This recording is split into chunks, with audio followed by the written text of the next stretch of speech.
I do not have to be a Mr. X to be accepted. I'm educated. I do not have to join the Masonic craft to be somebody.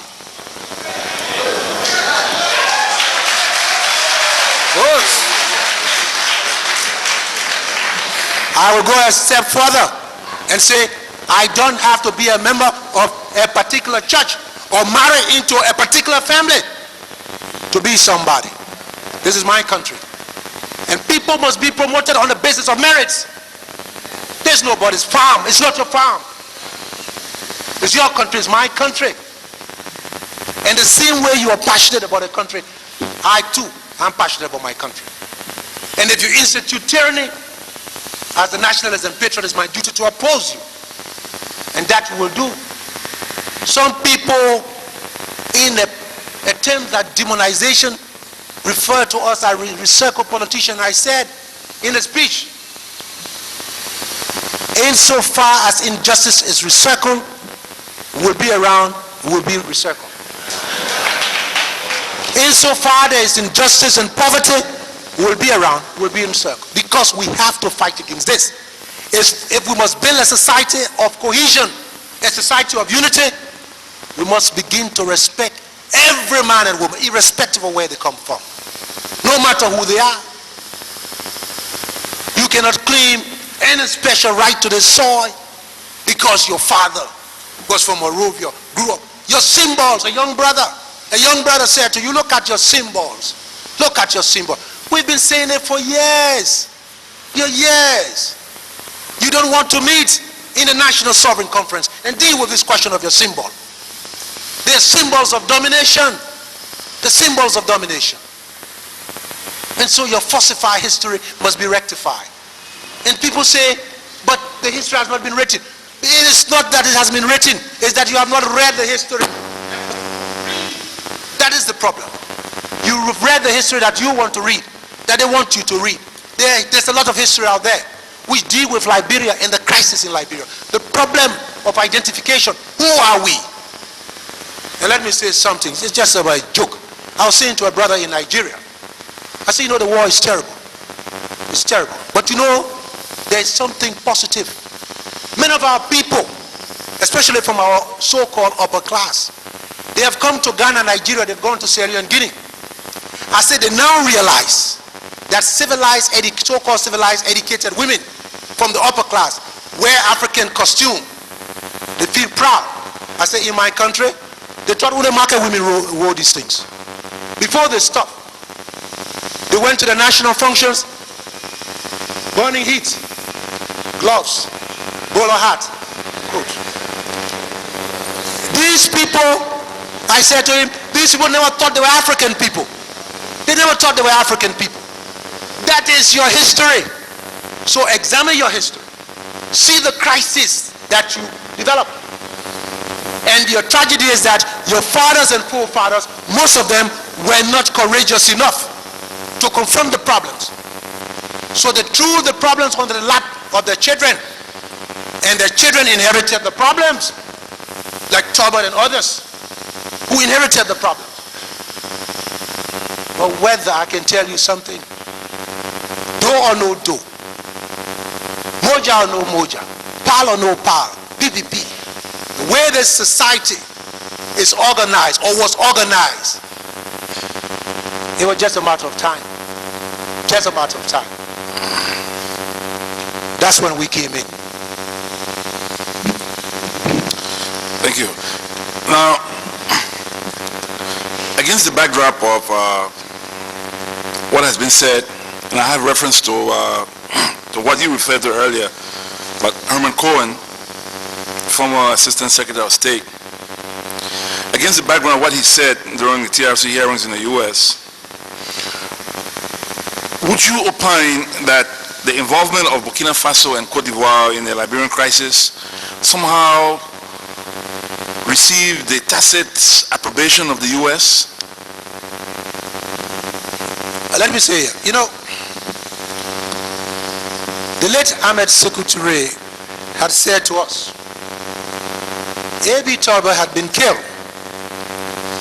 together with Vani Sherman after the execution of Thomas West End. I had taken over the foreign ministry after Barcus Matthews. And Samuel Doe sent Podia and myself to Guinea to go and explain to Secretary that the late Hussein had killed A.B. Talbot. Our delegation got to Guinea and they took us to the Palace de Perk. Of course, I'm a secretary, widely read. He understood so much. The first thing he brought up, he said, I noticed that your students are agitated. And the late Podia said, the students are troublemakers. I'm a secretary, said, no. When you took power, the students were rejoicing. If today they have turned against you, it's because you have changed. Students don't change, not until they leave college. You have to examine yourself. Podia then said, Head of State Doe wants me to tell you that the late Hussein, the Vice Head of State, executed A.B. Talbot. Secretary said to him, Secretary said, Hufei is not a man who forgives easily.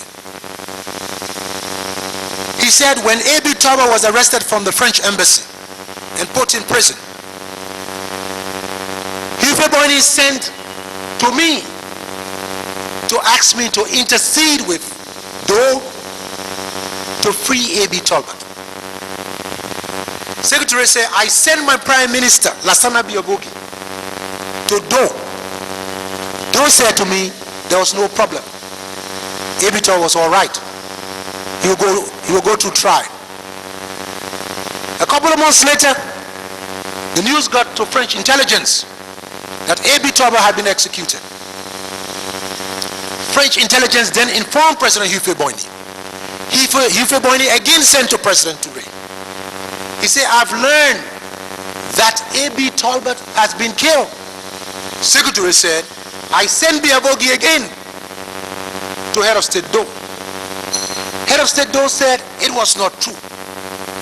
Now you have come to me to tell President Hufei Boini that A.B. Talbot was killed by the late Hussein. And Secretary said, Hussein is dead, he cannot defend himself. But I can tell you one thing. We all have to die and answer to our maker. But Hufei Boini, knowing him as I do, he will not forgive you. And so yes, when Hufei realized that there was a group willing to overthrow Samuel Doe, and it was stated at the Hague trial by one of the leading members of the NPFL that they were giving arms. While waiting for Libyan arms, they were giving arms by the Ivorian Defense Ministry. Of course Hufei Boini knew. And because of Hufei Boini's connection in Paris, it is possible that he convinced the French. The French were heavily involved. He convinced the French that Taylor should be helped.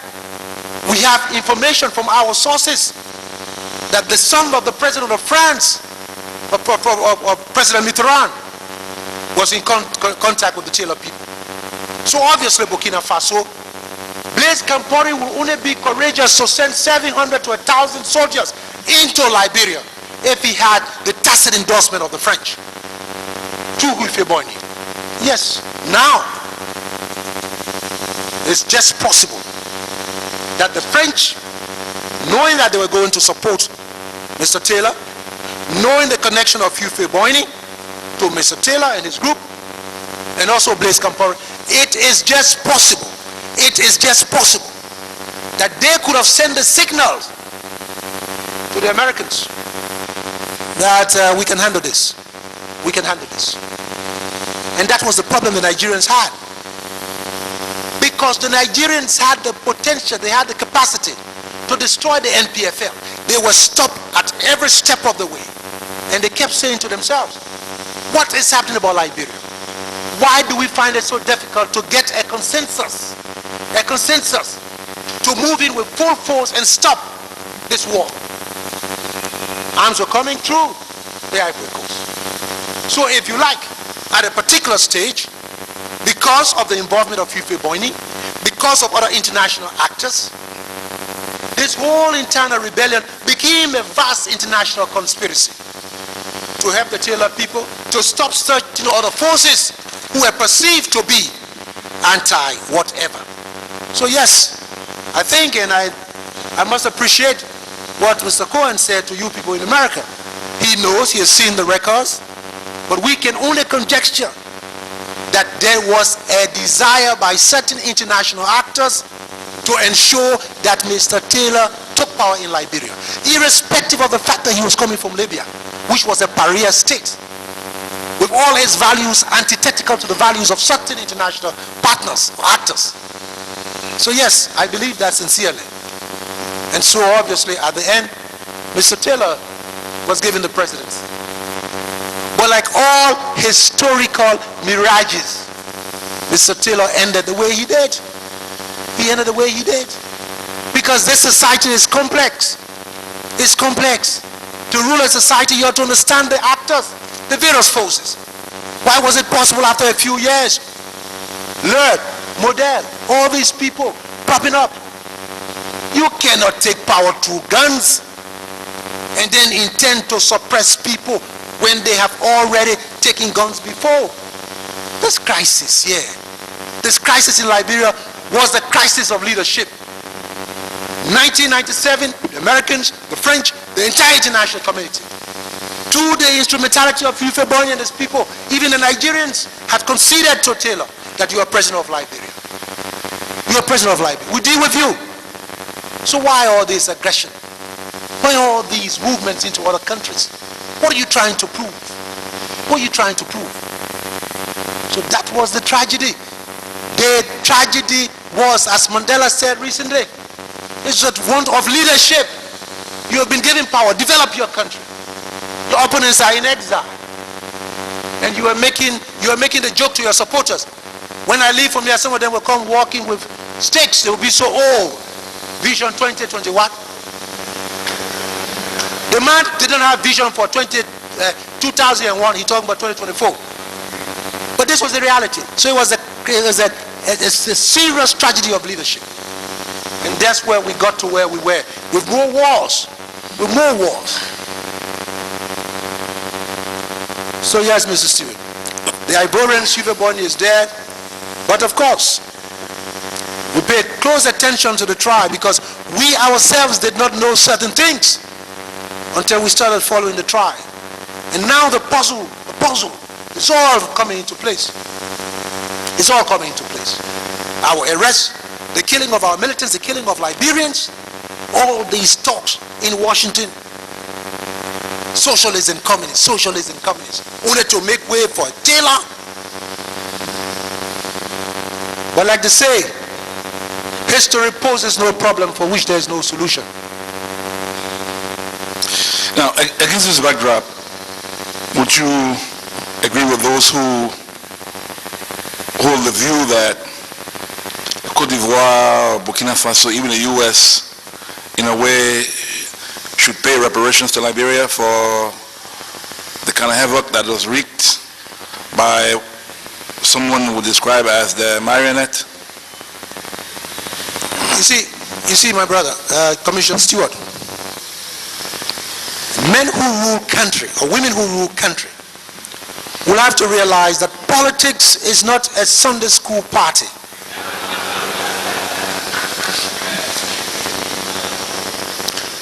The Americans have their interests to protect. They will protect their interests. It's possible they saw Taylor as having momentum. The Ivorians felt that Mr. Doe was anathema. He had killed A.B. Toba. The old man was aggrieved. Blaise Compaoré had to do the biddings of the old man. So these countries obviously gave support to Charles Taylor. All nations must realize, as they say, the fundamentals of international politics. There are no permanent friends, only permanent interests. What they did against the background of the perception that Mr. Taylor would probably be better for the interests. Now, If you talk about these countries paying reparation, I gave you a good example. Most people do not know that the Americans are spending over $250 million every year to keep the unmanned forces here. To keep the unmanned forces. The budget of unmanned in Liberia is close to $800 million. The Americans are paying over $250 million. I think that's reparation enough. Now, it's possible some people say, pay more. But you see, big nations have the interests. You must understand how you engage them. And that is why the leader must be a strategist. You must identify where there are ideas or interests of convergence. If you ask America to pay, and America say we not pay, you going to invade New York or Washington? Blaise Compaoré.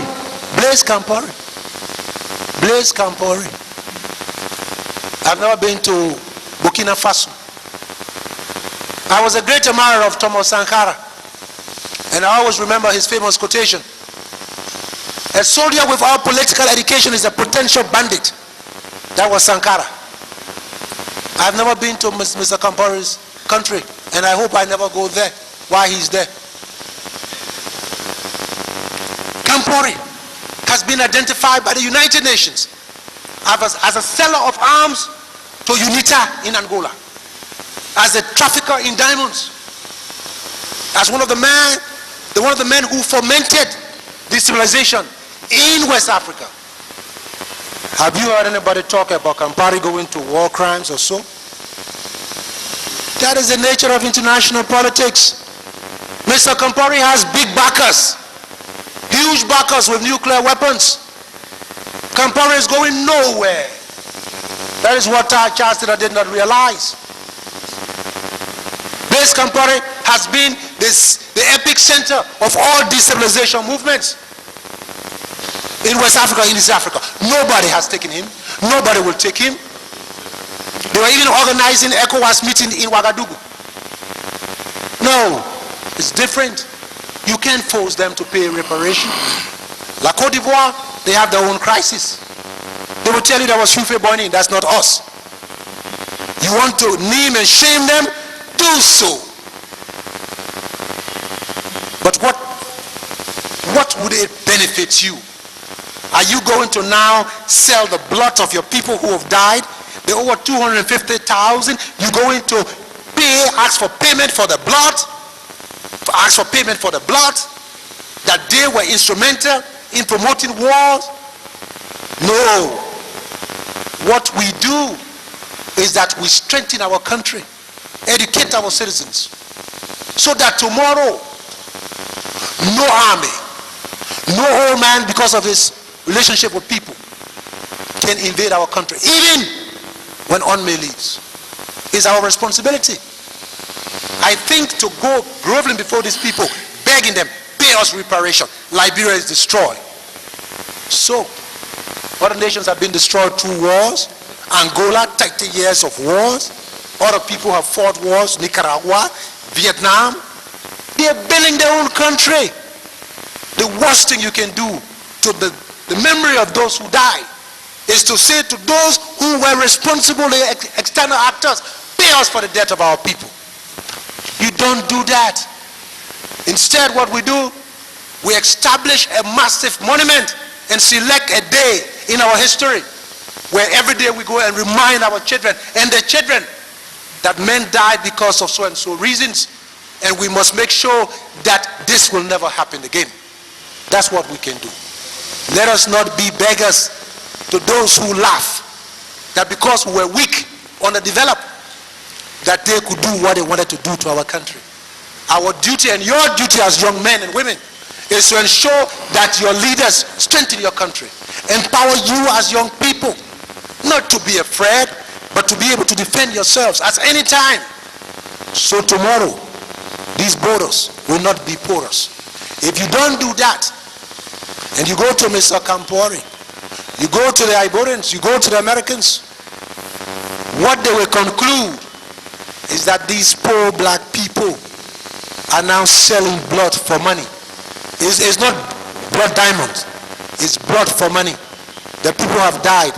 They are begging for money. We got gold. We got diamond. We got rubber. We got timber. We got iron ore. We got marine resources. People say we are rich. It is not reflected in the welfare of our people. We must be bold enough to say we will seize our resources and deposit them in the laps of our people. Our partners can walk along with us. And so the message we send to those is that when we strengthen ourselves and mobilize our people, if you dare come again, you'll find a united people, angry and determined that there will not be a repetition of this history. That's all. Thank you. Now, as a prominent politician and a political scientist, how do you reckon I'm talking about the Liberian situation. How do you think the politics of the Cold War impacts regional decision-making vis-a-vis the resolution of the Liberian crisis? Well, you see, I think it was very easy. Now, after the Cold War, it was obvious that nobody could play the card. Nobody could play the communist card. So people like the late Boima and his partners in West Africa decided that, of course, they will support whoever they wanted to support. But when the Nigerians came in with ECOWAS, the whole Liberian peacekeeping took another dimension. Because under President Babangida, the Nigerians were determined that the Nigerian army will not be humiliated in Liberia. They were determined. But they realized one thing, that if major powers were supporting Charles Taylor, there could only be one reason, and that was to humiliate the Nigerian army to such an extent that it would go back home, implode, and there would be a change. Because you know, the Western powers had an example. It happened in Argentina. The military had taken power in Argentina, a very repressive military regime. And when the Western powers wanted to destroy the Argentinian army, its legitimacy, it simply went into the Falklands. When they got into the Falkland Island, they were beaten back. When they went back home, the people said, this is an army that cannot even defend our sovereignty. So, what legitimacy do you have to rule? The army had to go back to the barracks. The Nigerians were always aware of the Argentine example, that if they were not careful in Liberia, they would be shamed into withdrawing, and Mr. Taylor will crown his victory with the defeat of Nigeria, which would then have to deal with the problem of Nigerian citizens demanding a civilian rule.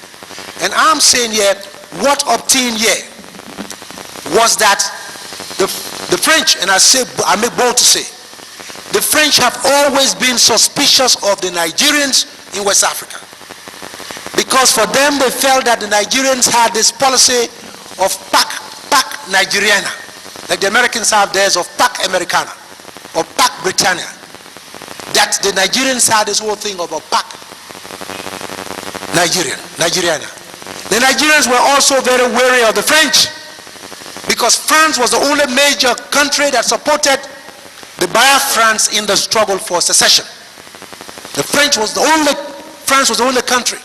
So the Nigerians were very hesitant that with the French involvement through Boima, they had to be very careful, because France would never allow the defeat of a group supported by Boima in Liberia. And it's possible. It's possible. It's just possible that Abacha got the signal and decided that Nigeria should cut its losses and leave, with power given to Mr. Taylor. Yes, the regional configuration of power at that time favored Boima because he had serious backing. And he exploited that. You can't blame him. You can't even blame Mr. Taylor. And the whole idea of the Cold War at its end, if you were to bring up the question of communism, the Americans felt that this system was dying. Any African who toyed with this system was crazy. And I still believe, in my heart's a heart, that one reason why the Americans probably abandoned Samuel Doe was when he started dealing with Nicolae Ceausescu of Romania. The Americans felt that this was the end of the Cold War. The Soviet system was imploding. From within, it was being destroyed. Ceausescu was the last remaining Stalinist communist, and he was moving around to solidify his position. It was the time that Samuel Doe brought him here, gave him a doctorate degree, brought in tanks from this man. And for the Americans, Mr. Doe didn't understand the nature of the international struggle. And so yes, those who promoted Mr. Taylor and helped him had a conjunction. The whole idea of the regional grouping of power under Hufe Boini, and also the fear of certain international actors that no pro-communist or pro-Russian or sympathizer of any communist will emerge in any West African country. This was the age of the American century. I think that's what Mr. Cohen was trying to say. This was the age of the American century. And so therefore, Mr. Doe fell victim to forces he did not understand, that he could never comprehend. Ditto for Mr. Taylor. With the fall of communism, there was no more. He tried several times to pin this exile as communist sympathizers. But he failed to realize with the end of the Cold War, another boogeyman had emerged, and that was so-called Islamic fundamentalism, which the Americans realized. And poor Mr. Taylor, out for business, probably decided to deal with elements who came looking for diamond without him realizing that these people were members of Al-Qaeda. And so therefore the Americans felt that, but this is a dangerous young man. We gave you power. We allow you to rule. We've been interacting with you. And you bring Al-Qaeda to Liberia? These were the people who blew up the Twin Towers in America. And at the Hague, some of the people said, yes, we knew them. We saw them. These are pictures the FBI put out. These are the people Mr. Taylor was dealing with. For the Americans, that was unforgivable. Like Doe, like Taylor, was strange. Now, as a follow-up, given what you said, what would you say were the perspectives of other players in the sub-region like Sierra Leone, Ghana, and how did such perspectives shape or help to influence the outcome, the final outcome, as we saw it, or the developments in the sub-region, so to speak? Well, let me start with Sierra Leone. That I know a lot of.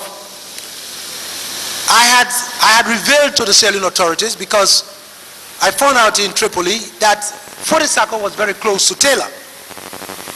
And I had spoken to the ideologue of the RUF, a fellow called Professor Cleo Hansis. He's dead now.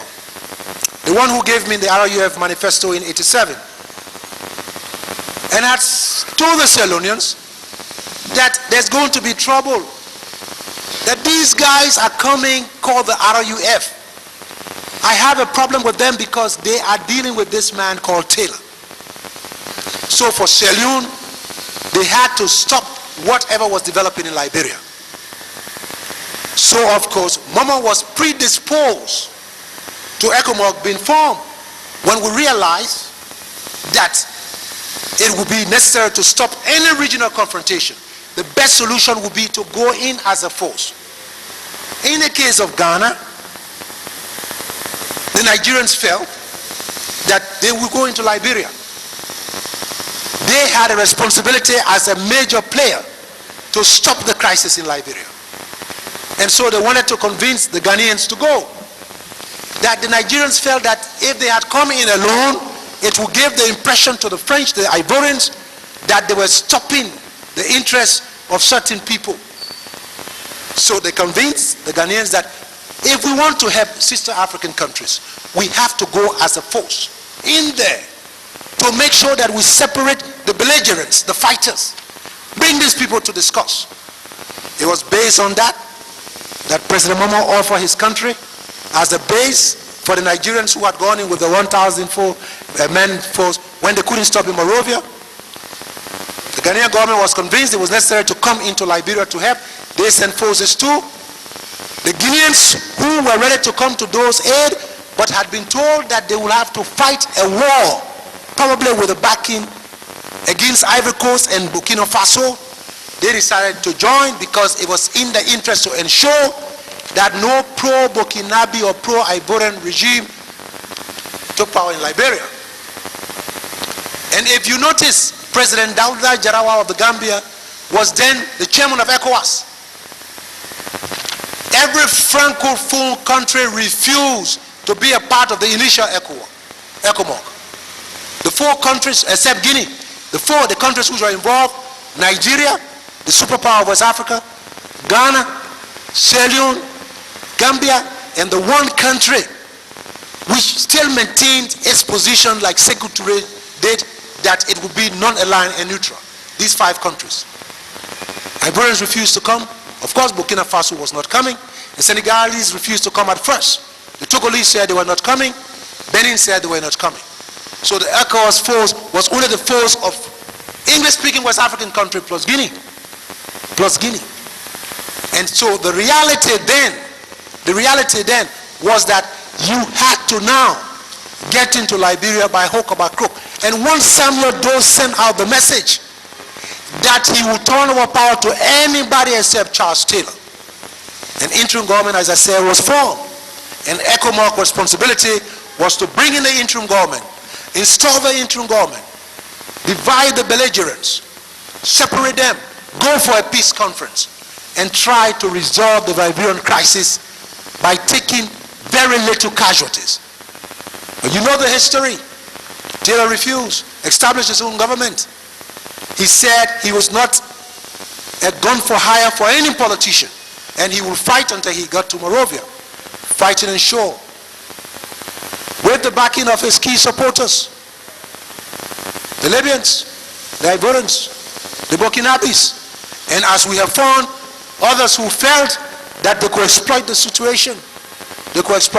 So we come back again to political opportunism, why they exploited the situation, why they did not support ECOMOG. That is what the historians are still trying to understand. Had ECOMOG been supported at its fullest by West Africa, the war would have been over. By 1991-92. But there were divisions within ECOMOG, serious divisions. And the Nigerians who took the brunt, the expenses of maintaining the peace, by 1997, with the pressure from back home, they felt that it was enough. They gave power to Taylor. But that didn't end the crisis in Liberia. It was the beginning of a much more horrendous war, a much more deadly war. The consequences you all know, as many of you were here. Now, I won't say much of a follow-up, but there were some who appeared before the TRC, well, placing blame on those who had supported the ECOWAS initiative by charging that they were the cause of the problem by forming a government while a president was still sitting in power and creating such a problem.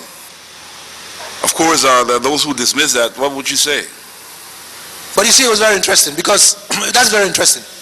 Because we were getting intelligence report. I mentioned the visit of Dr. Abbas Bundu to Monrovia, and he was executive secretary of ECOWAS. Dr. Bundu went behind rebel lines, Taylor lines. His impression was that Taylor was popular. The women had spread their lapas for Taylor to walk on like Jesus entering Jerusalem. And my famous quip to him was that, well, you know what happened to Jesus afterwards? He had come to Monrovia. And he had met Samuel Doe in the executive mansion. And Samuel Doe had argued that he would give power to anybody except Charles Taylor, who he condemned as a fugitive and a thief. He said that to Abbas Bundu.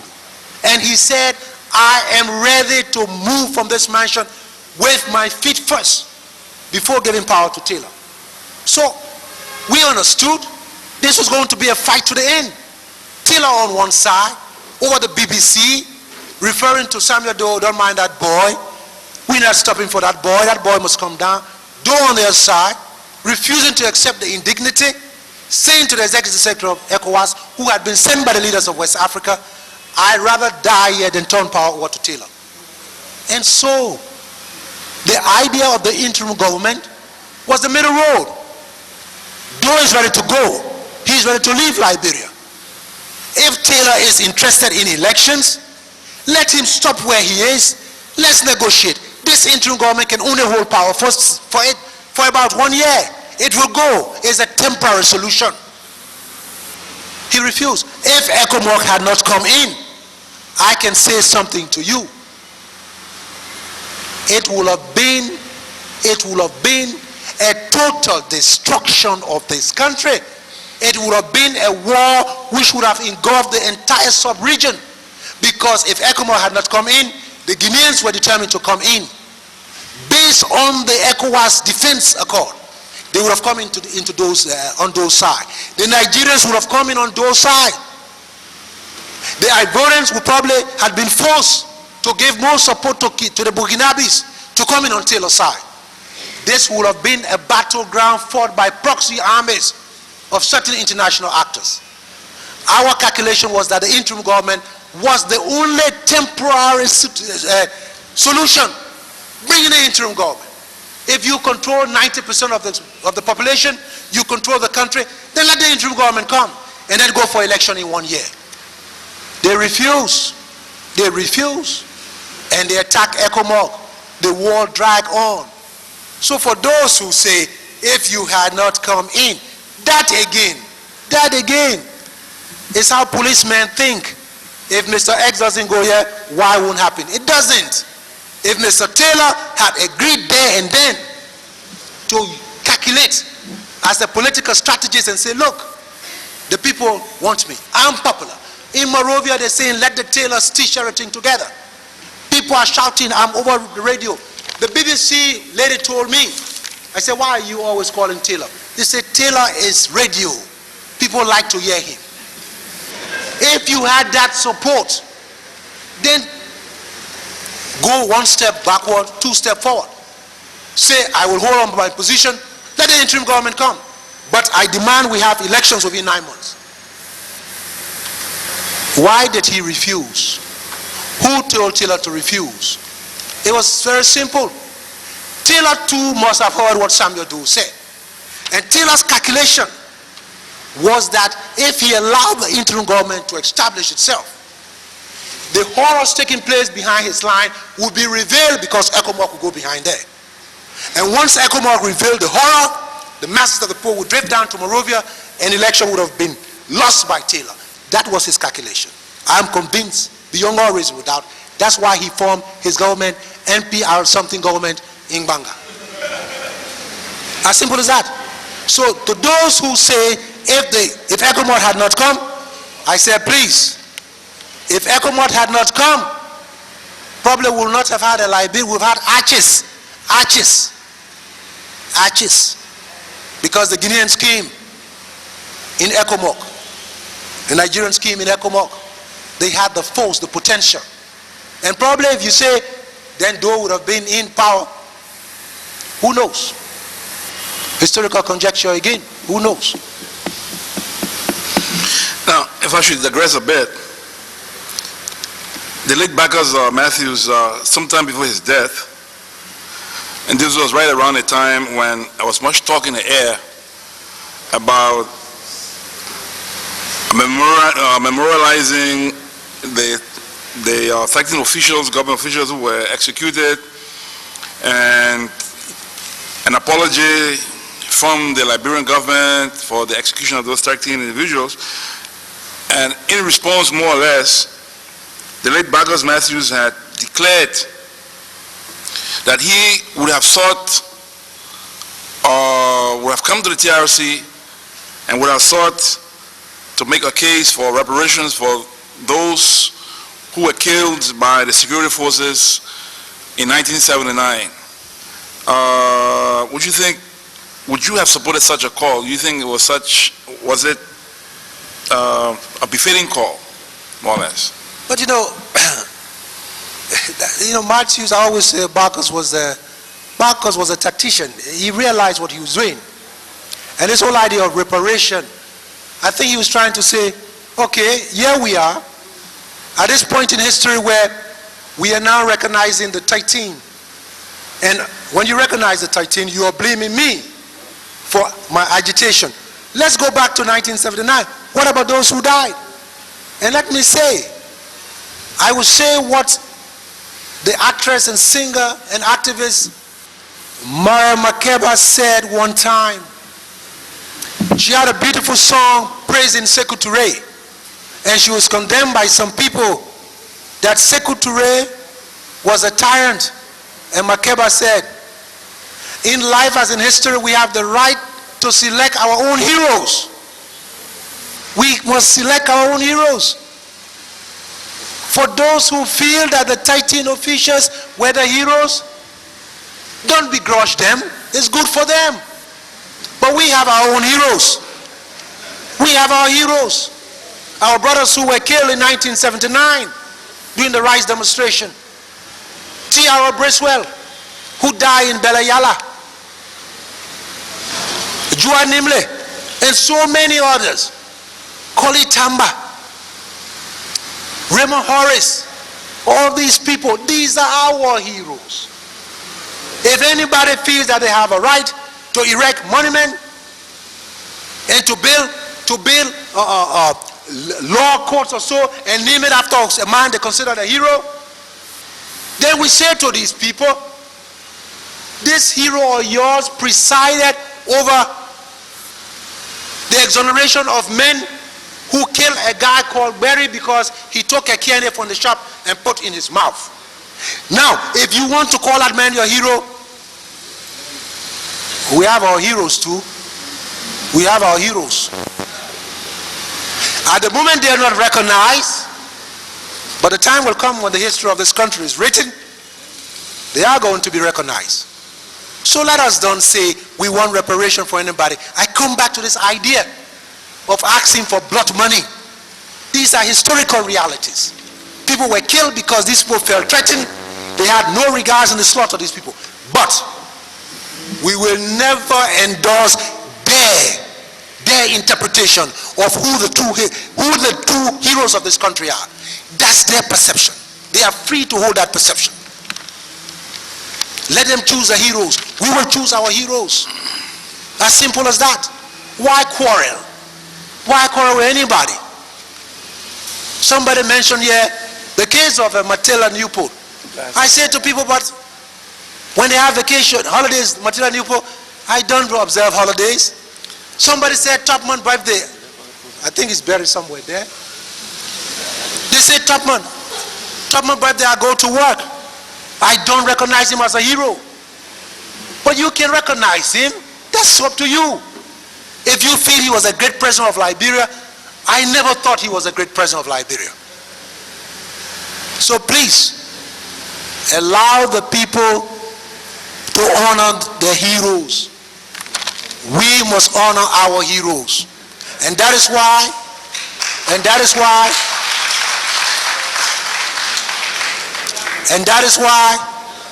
with all our political differences as militants, when Brother Barcus Matthews died, we walked behind his casket from APD headquarters to Attorney Studio. We attended his funeral, a befitting funeral for a man that the people recognize as the hero. We were not going to listen to those who will condemn because they have a different interpretation of history. Their interpretation of history is contrary to our interpretation of history. So the question of hero must not be something that we fight over. Like they say, one man's freedom fighter is another man's terrorist. Another man's terrorist is another man's freedom fighter. I know my heroes. I follow my heroes. I honor them. Others, while they're celebrating the birthday of the heroes, I don't go. I don't honor them. And what is so interesting, nobody has asked me the question of why I will not go to a law school which has been dedicated for such and such a person. Nobody dare ask me that question. I'm nobody's servant. I'm a public servant. Nobody will say to me, why didn't you leave your house and go and put a flower on top of my grave? Nobody dare ask me that. And as long as you respect me and you respect my perception of who my heroes are, you can go ahead with your masquerade. It's up to you. And so we live and we all decide to work together for Liberia. The question of heroes, a question is just like food or the wives we choose. It's a matter of individual taste. The food you eat, the food I eat, our taste. The women we married, our taste. As simple as that. And that's how the whole question of hero is. And what we must never allow, we must never allow those who were part and parcel of that which we resisted to make us feel guilty. We can never be considered victims.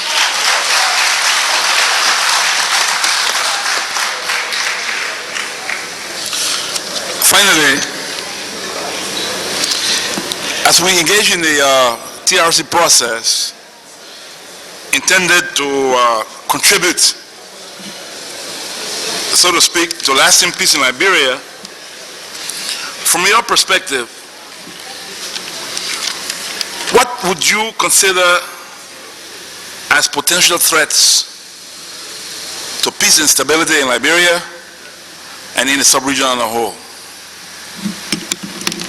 Commissioner Stewart, I was asked to talk on 79 to 203. And, you know, it's a very tough one for me simply because whatever I say now will be interpreted as coming from the National Security Advisor. These are modern times. I think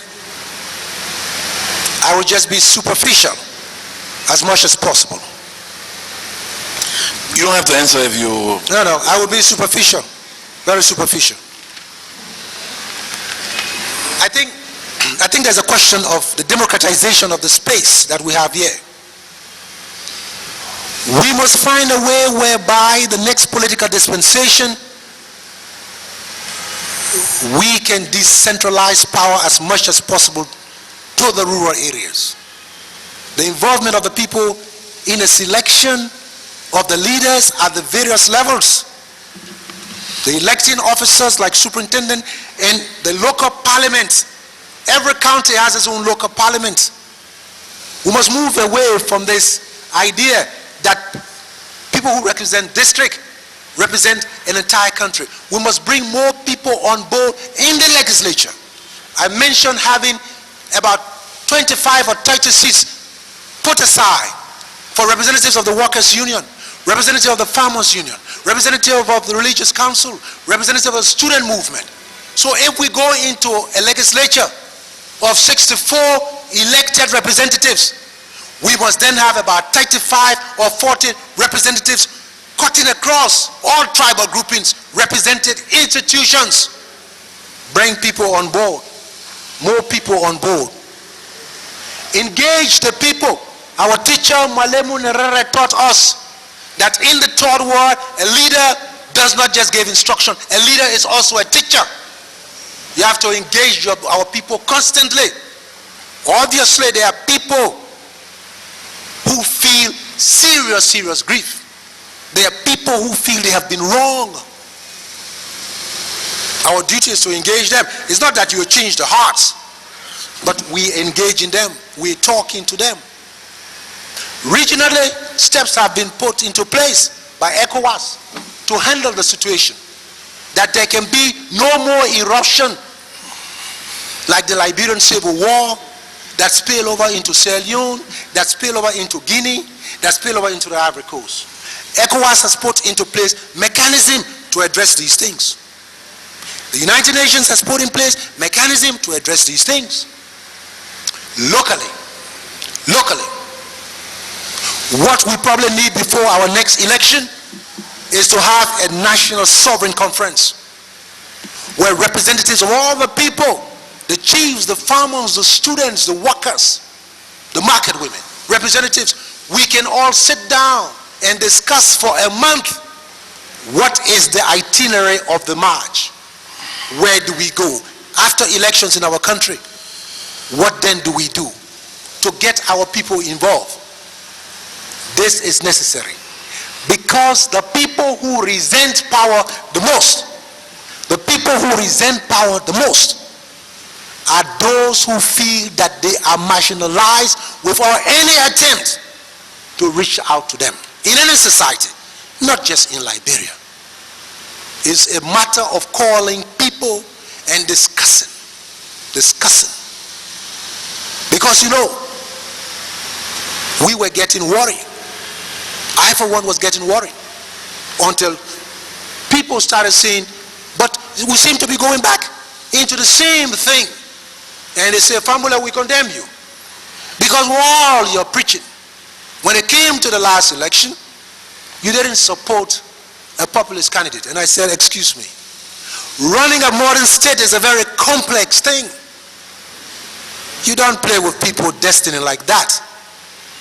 What we'll do will now empower all Liberians. I'm happy when I see the members of the legislature, brothers from among the people who are engaging the executive branch of government. This is healthy. The next election is going to be healthier because many young men will come. They now see that they can influence things in the legislature. It's going to be very competitive and we must encourage this. That is why the newspapers, I think they have 40 something for my latest count, they come out intermittently. But let the people speak. Let them go over the radio. Let them say what they want to say. If you are not satisfied, engage them in a debate. The idea of political tolerance is to persuade people to follow you, not to brutalize them into keeping quiet. Brutalized people who keep quiet are very dangerous people. Because whatever happens, they will stand aside and see you doing battle with those who want to get at you. The more involved the people are, the more we engage them, the better. The better. So I will say, open up the democratic space. Let the people discuss. I think the Chinese said something like, let 100 flowers blossom, let 1,000 schools of thoughts contend. Let them say what they want to say over the radio, over the FM, in the Hatay Center. I spoke to the Swedish ambassador. He said, if you have one desire, what will you ask me to do? I said, I will beg you to find money and build 3 or 4 libraries in Liberia and stack them with books and documents so our people can read, so they can argue from informed perspective. So let them talk. It is their country. If they are conscious and go to the polls, if they want to gamble with their destiny, that is their responsibility. Let them answer to their children. I hope, for the sake of the Republic, my people and my children, I hope I have not gambled wrongly. So far, I do not think I've gambled wrongly. I thank you. Thank you very much.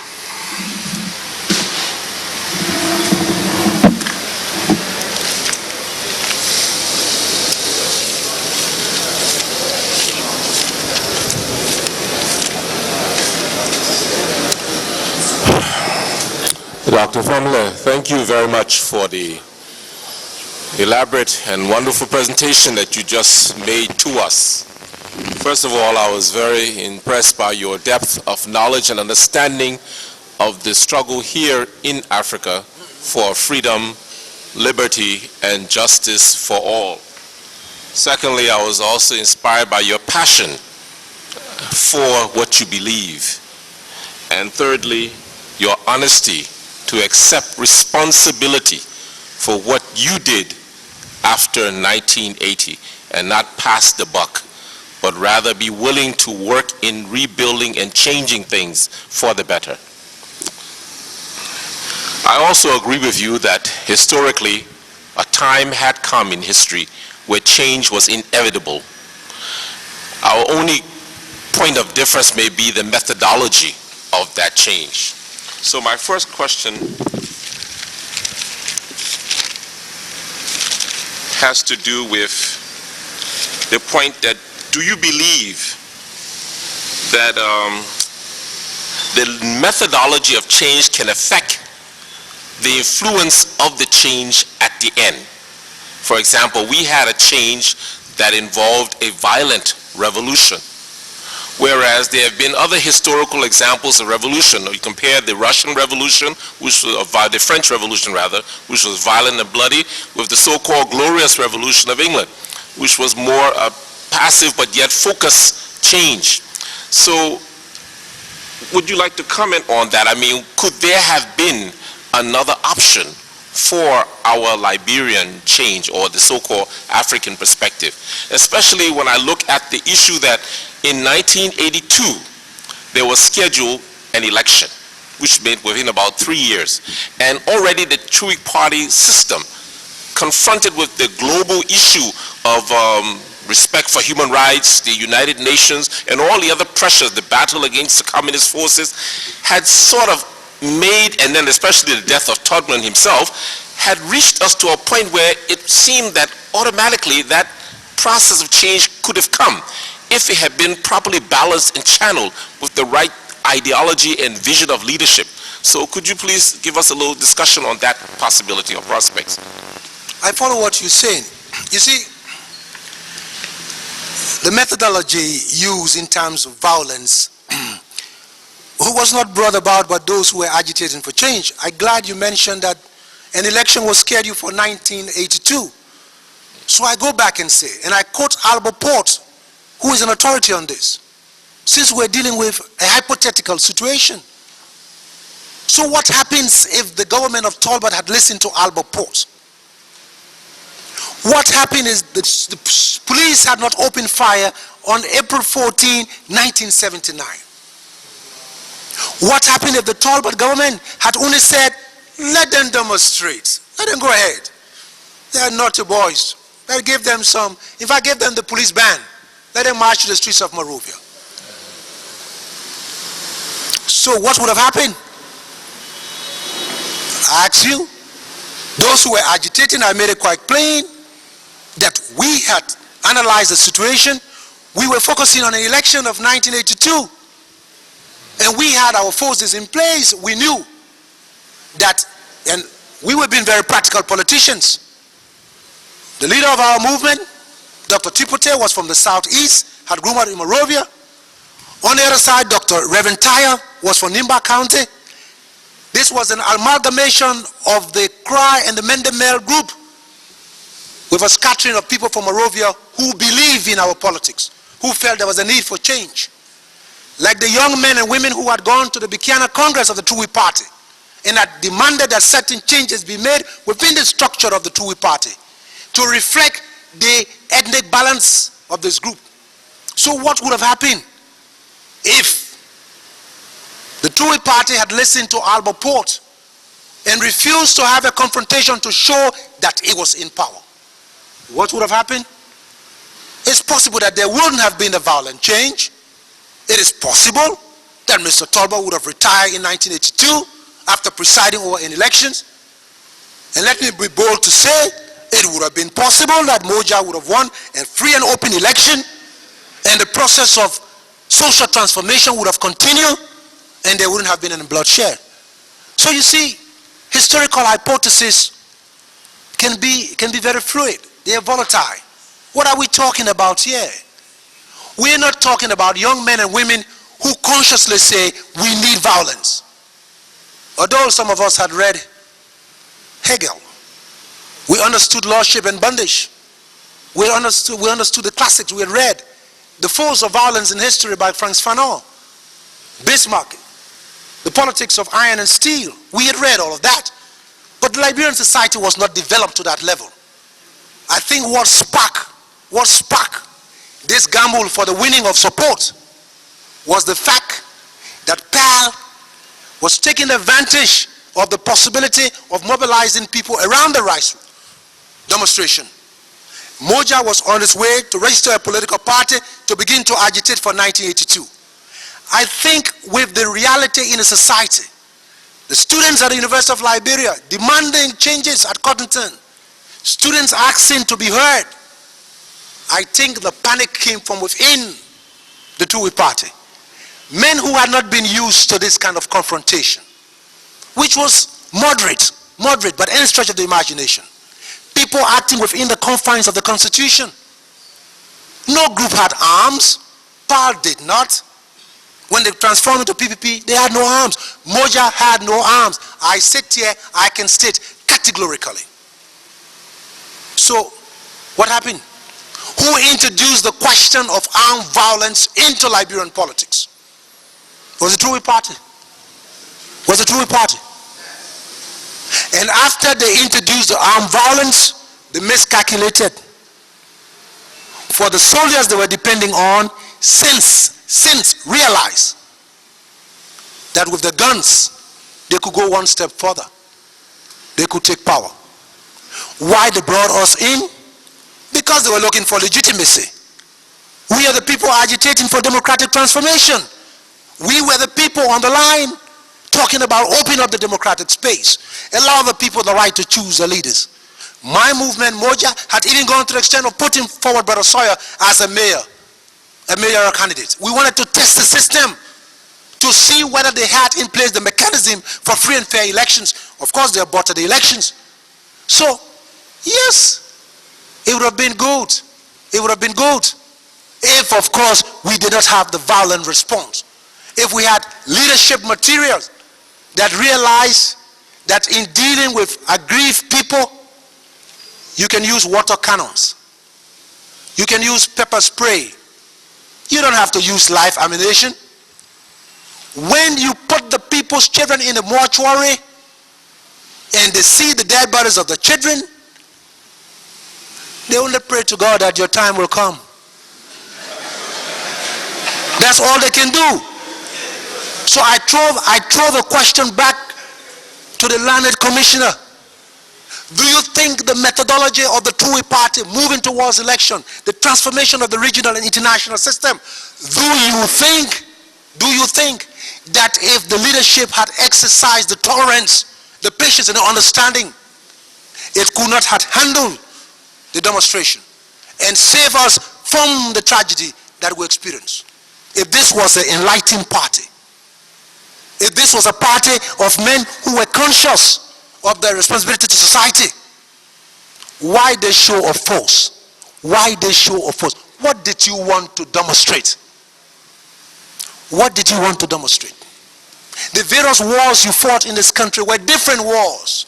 You were successful, yes, but this was a different time in history. So what were you trying to show? It was their desire to show that they could control power.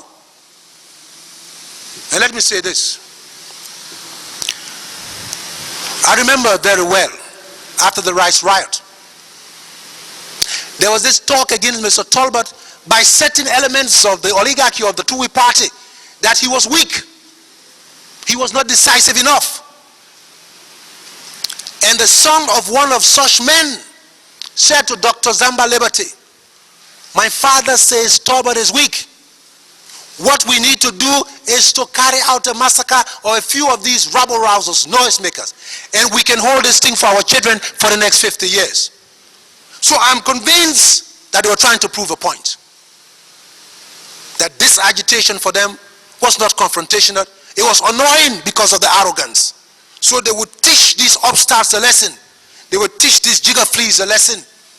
Sons and daughters of peasants, how dare you request to have a share in power in the republic? This was the mentality. And so go out there, shoot them, bury them. They're poor people's children. They don't even have money to go to funeral homes. Who's going to bother with them? So you came out and you killed people. Once you address the political issue by violence, you were yourself in the eye of the storm. And that came a year later.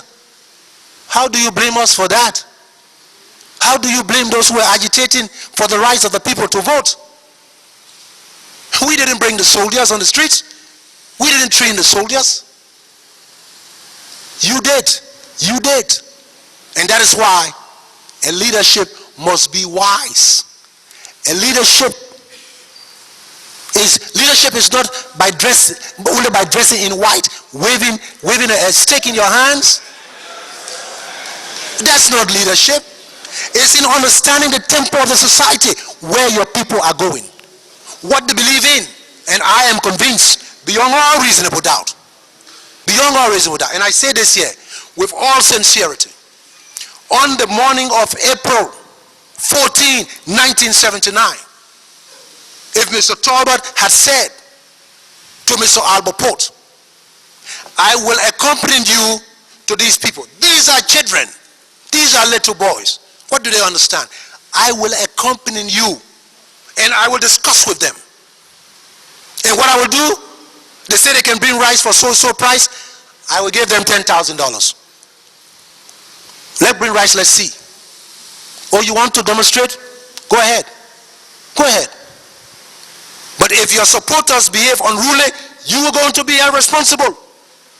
That would have been it. It would have been it. A brother said, yeah, well, probably they should have called us and given us jobs. No, Moja were not after jobs. We wanted power to transform the society. That's why we're fighting for the elections. So I'm saying here, it would have been a good thing for all of us to go to our churches, to our mosques, to our schools, to our homes, and nobody gets on the street, and there will be peace. History does not give people the luxury of deciding which action to take. If you blunder in history, sometimes you pay dearly for your blunder. And this was happening to the Tuwi party. Now, if you ask me, do you regret the Tuwi party falling from power? Is there a hungry man who ever regrets the opening of a store for free food?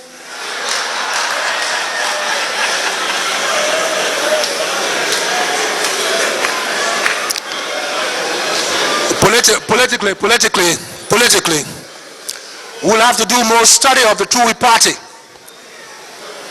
More study of the Tuwi party. So to the Honorable Commissioner, I say, I understand your argument about methodology.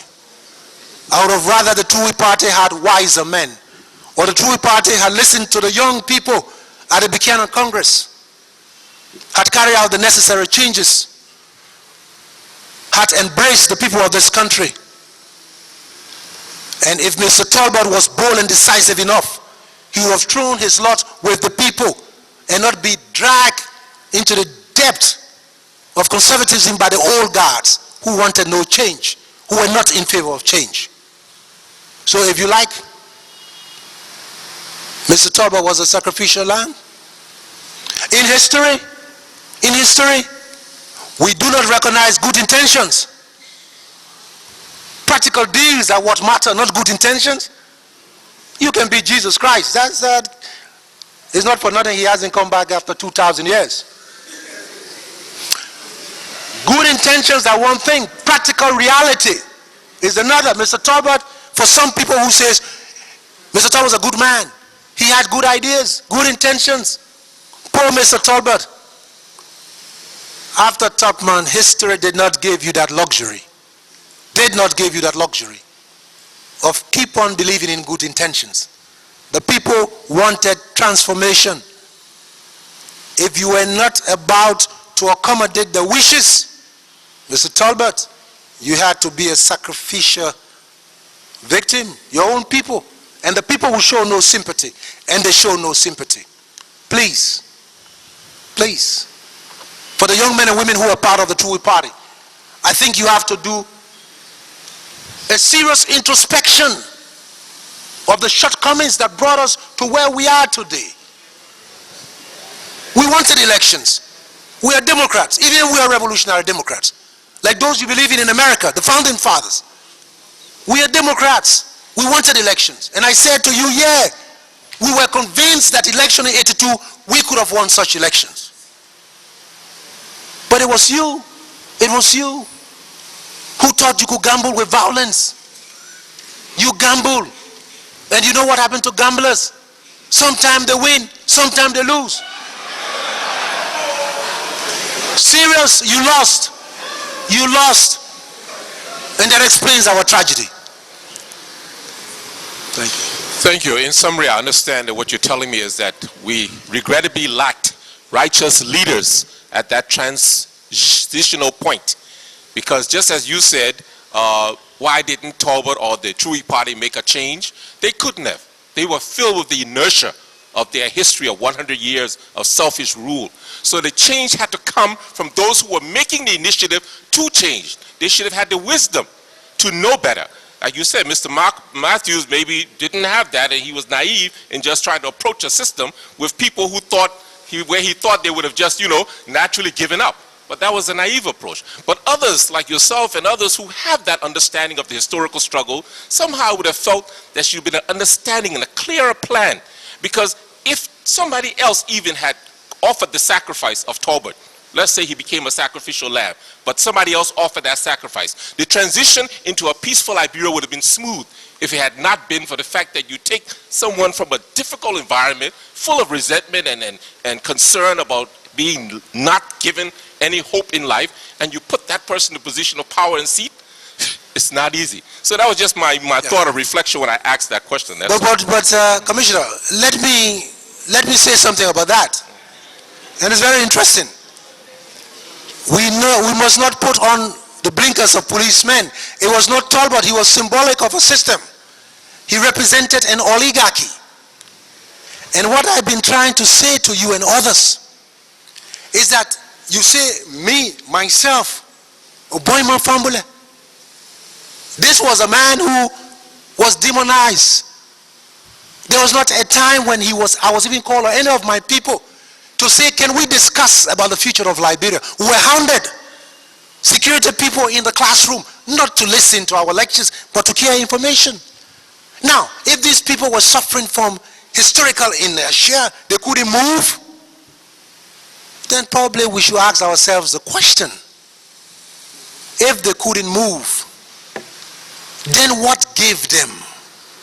What gave them the audacity to feel that those who were on the street agitating could be silent with guns and bayonets? It's a simple question. The people were paralyzed. So what gave them that gall? What boldness? You can say one thing you don't want to say. They were not naive. They were probably politically stupid, or they were so arrogant that they felt that after 100 years of putting down protests, they were capable of doing it. And let me say this. There were people in a society who kept preaching. I don't agree. Don't even look at the political actors. The man who was right here, Reverend Temo Reeves, I listened to his sermon every Sunday from the time I came home in 78. This noble man, using his religion, was talking against the injustice in the society. Other religious leaders all over, were preaching, listen to the people. You, Mr. Talbot, you are a religious man yourself. You know your Bible. It's like the story I heard of a man who was deeply religious. He went swimming. Always worship God. This man went swimming. And he had a cramp. He was drowning. And then the man came with a speedboat. Said, no, get on the speedboat. Get on the speedboat. He said, no, I believe in my God. You know, Jesus walked on water. I will get out of this place. You go. He's struggling in the water. After 5 minutes, a helicopter, they threw down the ladder. Get on. He said, no, go. I believe in my righteous God, and things will be all right. When he looked, a very strong man came out swimming. He said, hold on to me. He said, I don't want you. My Lord will protect me. So the man drowned, and he went to heaven. He said, God, you know, I worship you all the time. I pray. I go to church. I pay my alms. I was drowning. I call on you. You never rescue me. The Lord said, I sent a boat. You drove it away. I sent a helicopter. You drove that away. I sent a strong man. Don't you understand that I help those who help themselves? Here was Mr. Talbot, a graduate of Cottington, I think, an educated man, in relationship with Ahmed Sékou Touré of Guinea. Here was the man who was traveling around Africa, who understood what was happening in Africa, because his government, like Topman, provided passports to African freedom fighters, like Mandela and others. Here was a man who understood the word. He had young technocrats around him, brilliant men. On the other side, religious leaders, saying that we're listening to the cries of the people. On one side, these so-called people they call noisemakers, agitating. And you are telling me that these people did not understand what was happening in society? No, I think they understood. They understood. But you know, there's a problem with arrogance. Arrogance makes you feel superhuman. It makes you feel that you know everything. And you know what they say? Pride goes before a fall. Pride goes before a fall. They had the opportunity. Go, young people, go and read the resolution from the Bassa Congress or the Tui Party. See what the youthful members of the Tui Party stipulated in that document. Why did they not listen? Let me tell you a simple story. We were monitoring very keenly the Buchanan Congress. We said the Tui Party can pull a fast one on us. They can come out with something that will take the rug from under us. All they had to do was to make Jackson Doe Secretary General, take Edward Casserly, gave him a major position, take James Bagbe and all these people, put them in there, and say to the people, we have included the people's children. You cannot be on the outside and say to us, we are a little clique. We waited, and then they came with the announcement. Secretary General, Mr. X, Monrovia, Monserrato County. Treasurer, Mr. X, Monserrato County. This person, Monserrato County. We look at each other. These people have just dug their own grave. They can't win no elections. So, it was not us. We were opposition. We could not say to Mr. Talbot, do these things, because they won't listen to us. Some of the smartest young men from the University of Liberia, very smart men, they were called to the mansion. And one of the Tui Party members looked at these young dynamic boys. He said, you are questioning us? Who are you? And you over there, who's your father? The poor boy called some name, somebody from Lofa. He said, look at this irresponsible jigger flea. You are the people who are demanding. This was the attitude. And we hope and pray that no leader or no collection of leaders will emerge in this country with such arrogance. We hope and pray.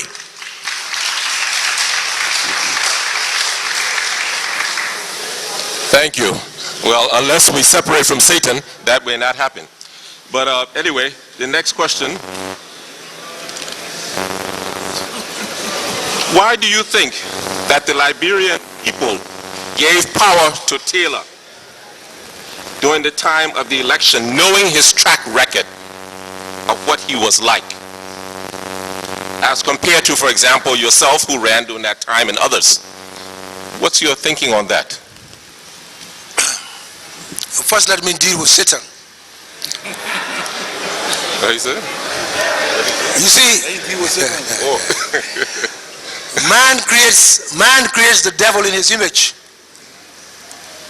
And nobody has seen Satan. But we believe in our hearts of hearts that human being can change. Nobody is born evil or wicked. Society conditions people to go certain ways. I always tell young people, I've read a bit about the Cuban Revolution. And before the revolution of 1959, American mobsters, mafioso, gamblers used to go to Havana to look for little 8, 9-year-old Spanish girls. And you had all these prostitutes on the streets of Havana. That was the playground of the rich and powerful to go to Cuba. After the revolution, all these girls were put into homes. They were trained to be nurses and overseers of daycare centers. Some of them had children who were sent to school and became medical doctors. This tiny island in the Caribbean exports doctors and health workers to many countries in Africa. Man is not born bad. He's not born evil. Society must be looked at critically. Satan is who we make him out to be. Satan is who we make him out to be. And for the people who are Christians, the Bible explicitly says that you must forgive people. They are bad people.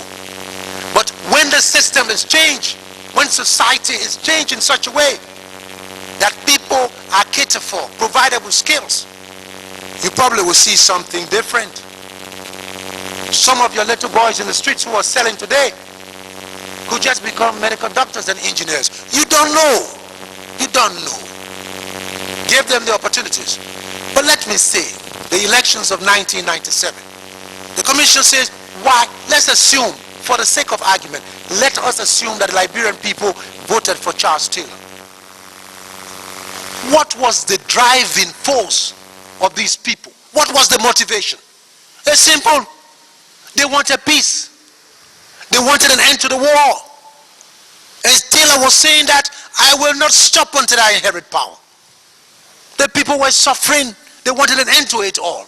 He had the largest force. He controlled a large part of the country. He had international backers. He could make peace or he could break peace.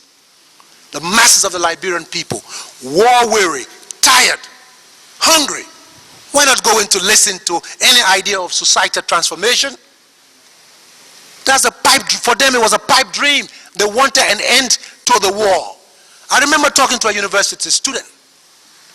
He said to me, you know, I don't like Taylor, but I have to vote for him. I said, so how can you explain that? You're a university man. He said, this man has taken all the resources from behind the lines. He has millions of dollars in the bank for Liberia. If we make him president, he will bring the money back to benefit us with peace. I say, you serious? You serious? So I say in simple terms, it was the peace dividend the Liberian people wanted. Eager for peace, desperate for peace. And so they decided to sacrifice their liberties. They decided to gamble. And they say, of all these people running, Taylor is the only man who can make trouble, who can keep us running around as refugees. Let's give him the power. Let's give him the power. The same thing happened in 2003. When the war was coming, I was monitoring, and the Lord forces had reached Bourgeois Island, etc. The very people who had supported Charles Taylor, weren't they the same people singing, come down, Pape, leave with your big bologna, or something like that? The same Liberian people, those who were behind the lines of Lord, those who were behind the lines of Model, what were they doing that for? They wanted peace. The people can only thrive when you give them peace. So they went to the polls in 1997 like all rational people, and give them credit. Like all rational people. If they are given the choice, they will then do what is in their interest. And at that time, they were convinced that with Taylor as president, there will be peace. So yes, a lot of them voted for him, with the help from certain quarters too. And what did we do? We accepted the decision.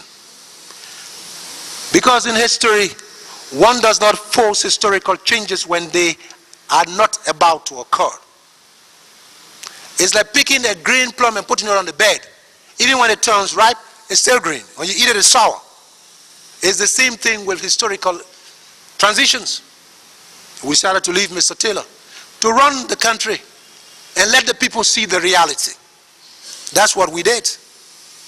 Well, we did. So I think to the Liberian people, the desire for peace, to bring up the children in an atmosphere of dignity, of work, of productivity, I think they were rational. They were rational. By going with somebody who they felt was honest enough. And they are good people. To trust somebody, they felt he was honest, he was decent enough to bring peace to them. And so that's why they went that way. And from 97, when they gave him the power, to 2003, he had the opportunity, again like Talbot, to make changes, to cater to the welfare of these people, to embrace those who felt aggrieved.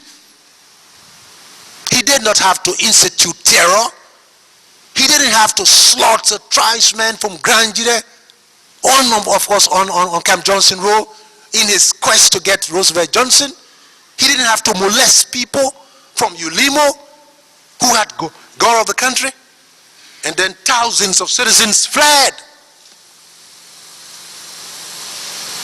Men who have seen violence, who have struggled for dignity, they will not come back to you crawling on their knees. They will not. So they came back the only way, the only choice you gave them, and there was another war. So I'm saying, if these people desire peace, we must be tolerant and persuasive enough to let them have peace. If we want elections, let's go to the elections.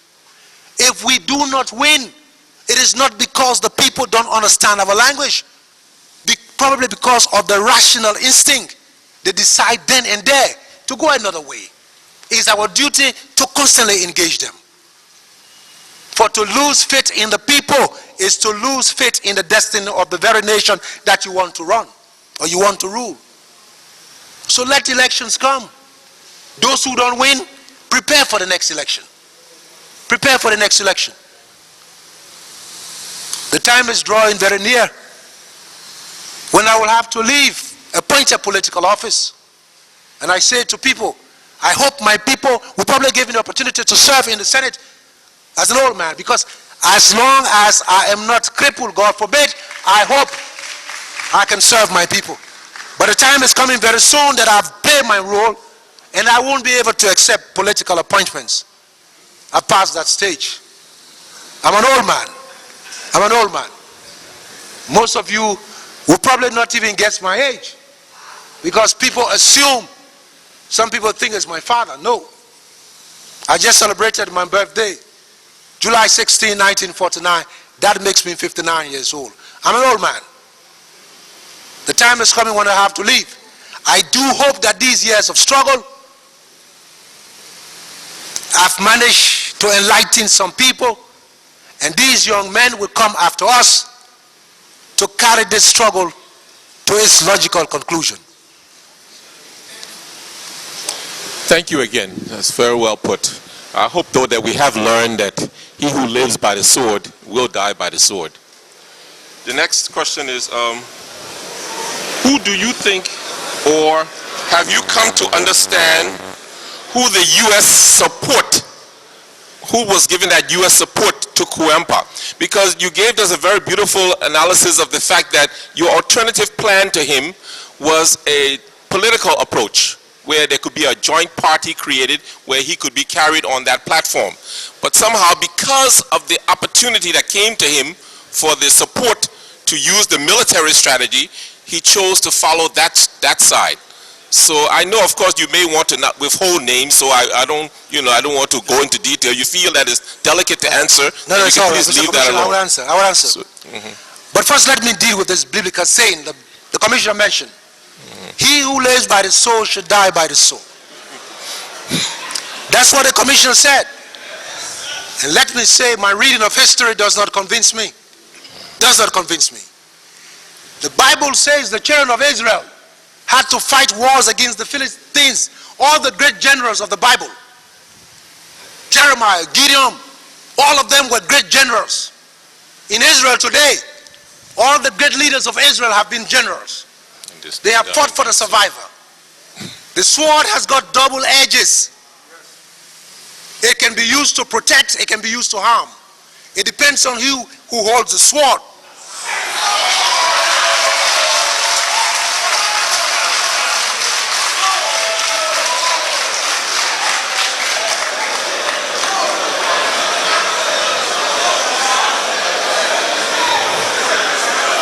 That's why we all died.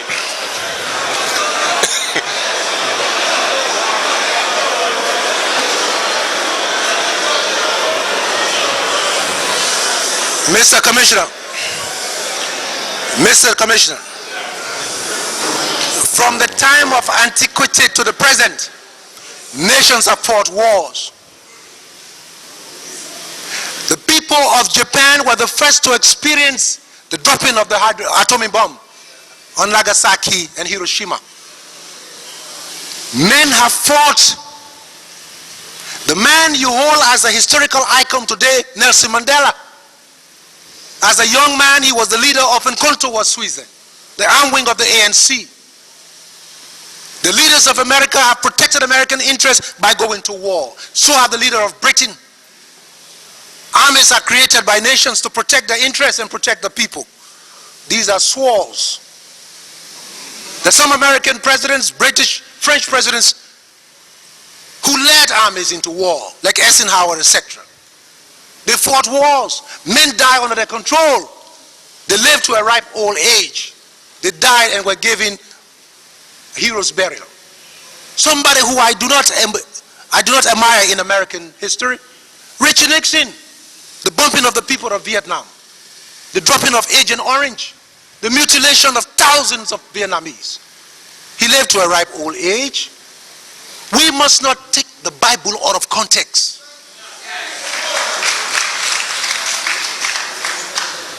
We must not. That is the tragedy. He who lives by the sword, he died by the sword. But then, are you saying to me because Talbot sent soldiers out there, so that's why he died? I don't believe that. I don't believe that. I am a great respecter. I'm a great respecter of the people of Israel for a simple reason. This country, every able-bodied man and woman, they must learn how to shoot a gun. Like the Libyans, like the Cubans, all nations have citizen army. They don't live by the guns, they don't live by the sword, they protect themselves. People have the right to protect themselves. So your sword, if you use your sword wrongly, you have to explain to history. If you use your sword rightly, even the God you worship, even your God you worship, were we not told as young children of the battle of David and Goliath? David, a son of Israel of the Hebrews, was Israelites, against Goliath, this massive man coming down to fight.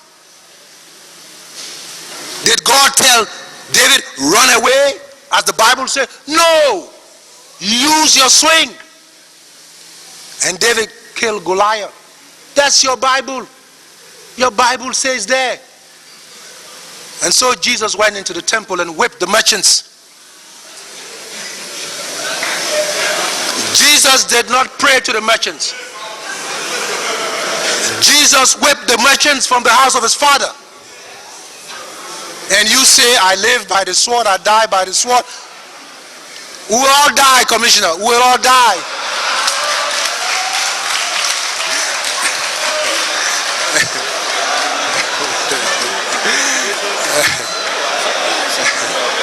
No problem. Excuse me, Commissioner. No problem. Excuse me. At my age, I've seen many years like you. It does not matter how we die. What matters is what is said about us after we die. So that, let me quote to you a famous quotation I love of the young Che Guevara.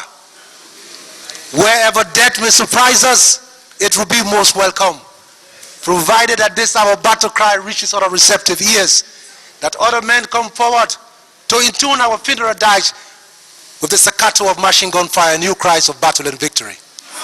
Yes.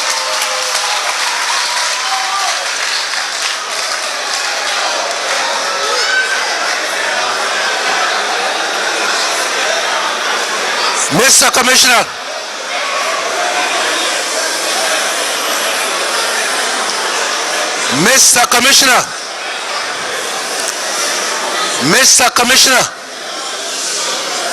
All fear was banished from my body. The day I walked into prison and saw my father as a prisoner, I have not known fear since.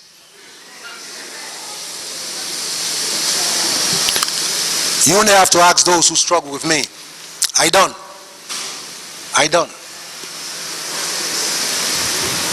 I fear no man but God. I bend my knees down to no man but God. Whatever, whenever it comes. As long as we're born, we must die.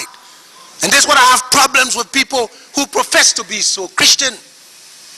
You pray every day to go to heaven. Why are you afraid to die?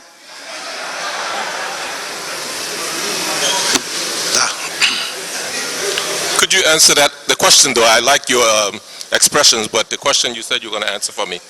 The question was? Oh my goodness. Okay, let me go back. No, please go ahead. No, what I had simply asked you was, I was trying to understand whether there was any element of the support that you talked about that you could share light on, but I didn't want you to reveal something if you felt it was confidential or difficult. No, there was nothing. I don't believe that. As the events showed, it was possible that others who wanted General Kuengpa to move in, probably they sold this to him that they had been talking to the Americans. It is possible, I don't know. But looking at the events as they unfolded, he could not have had any support from them. He could not have. Otherwise, he wouldn't have been hiding in some place on Dupo Road, wherever. It doesn't work that way. So I'm not convinced that he had the support. Frankly, I'm not convinced. So it was just some maybe misinformation or whatever. Well, call it misinformation, but then of course you can call it propaganda. You see, sometimes you're going into battle with terrible odds against you, and in order to psych yourself up, or people who want to psych you up, they will probably say to you that, of course, we have more support coming. Men develop courage probably when they feel that there is support. You don't want to demoralize them. So I don't think it was deliberate misinformation. And it's possible that, of course, certain big powers, the way they operate at various levels. State Department, Defense Department, this agency, that agency. You don't know who you're talking to. You have to be very careful. So people become victims simply because they take the word of an official and say it is gospel truth. It may not be. It may not be. Because people do change. And I think it's possible that happened under these circumstances. Thank you. My next question was, can you tell us do you have any insight with regards to the shift that took place between the MPFL and the independent MPFL? No. I have no idea. Had nothing to do with those two groups. As a matter of fact, I told you the last time I spoke to Charles Taylor was September 1989 at the Mataba in Libya. I've never spoken to Mr. Prince Johnson until he became senator. I didn't meet this man, did not know him, only heard about him, watched the tapes and others. The first time we met and spoke was after he was elected by the people of Nimba County as senator, and I met Mr. Johnson. So I have no idea whatsoever, never associated with the MPFL, never associated with any of these factions. Thank you. Except what I've read in books, etc. Thank you.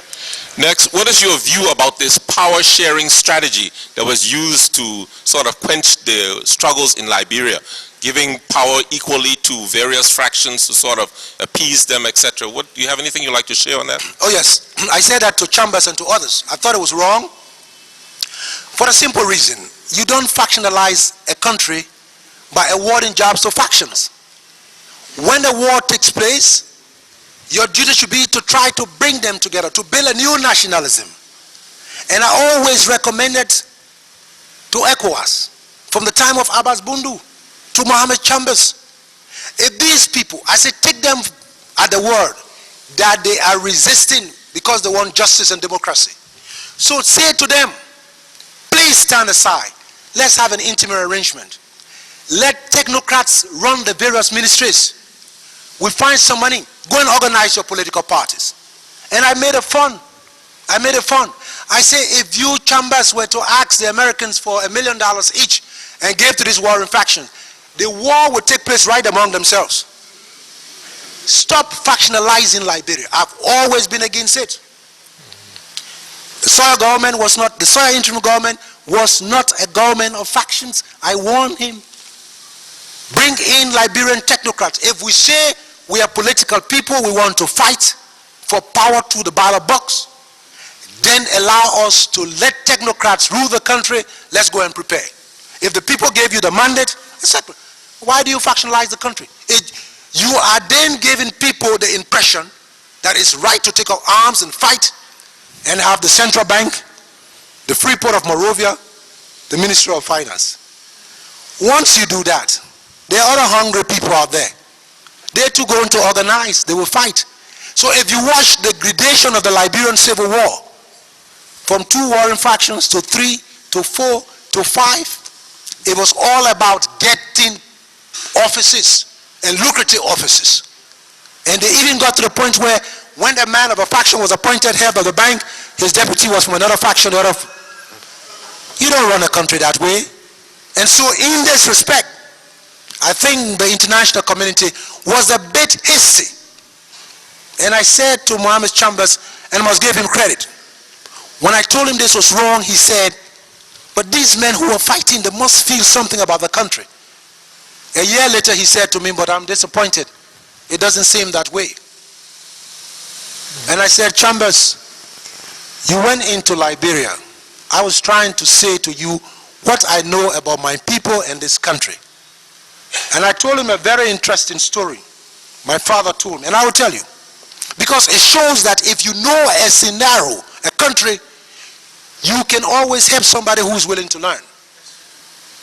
My father said there was this brilliant doctor who had come from the United States of America.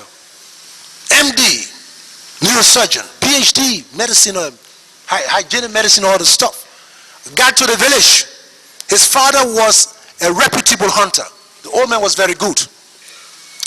This guy got to the village, and the father called all the people from around the surrounding villages.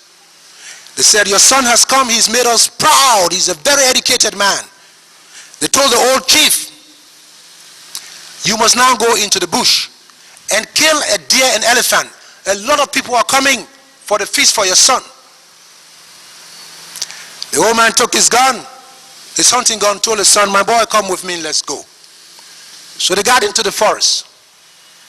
It was going 11 o'clock. The boy said, Papa, it's been a long time. I haven't seen anything. Let's go back and tell the people. The old man said, just wait. They started climbing a very steep hill. When they got to the summit of the hill, they saw this huge deer, running. The boy, the doctor said, Papa, look at the deer, shoot the deer. The old man kept his gun on his back, smiled. The boy said, Papa, you're a sinner, you are getting old. There was a time you would have shot one, the deer would have fallen. The people waiting for us is going to 12 o'clock. 200-300 people from the surrounding villages. There's the deer. You didn't kill the deer. Just in that time, the woman saw a squirrel, little squirrel. Took his gun, a marksman, one shot, the squirrel dropped. The old man said, my son, take the squirrel, let us go to the village. Let us go back. The boy felt very sorry. Said, my old man is old. 200-300 people, what can the squirrel do? The old man said, let's go. They started descending the hill. When they got to the bottom of the hill, the old hunter said, pick up the deer. The son said, what deer? He said, the deer lying down there. The boy looked, the doctor looked, he saw the deer. He said, but Papa, I didn't see you shoot. What happened? The old man said, my son, I've been hunting around this area. Long before you were born. The speed with which I saw that deer coming down, I knew I was going to break his neck.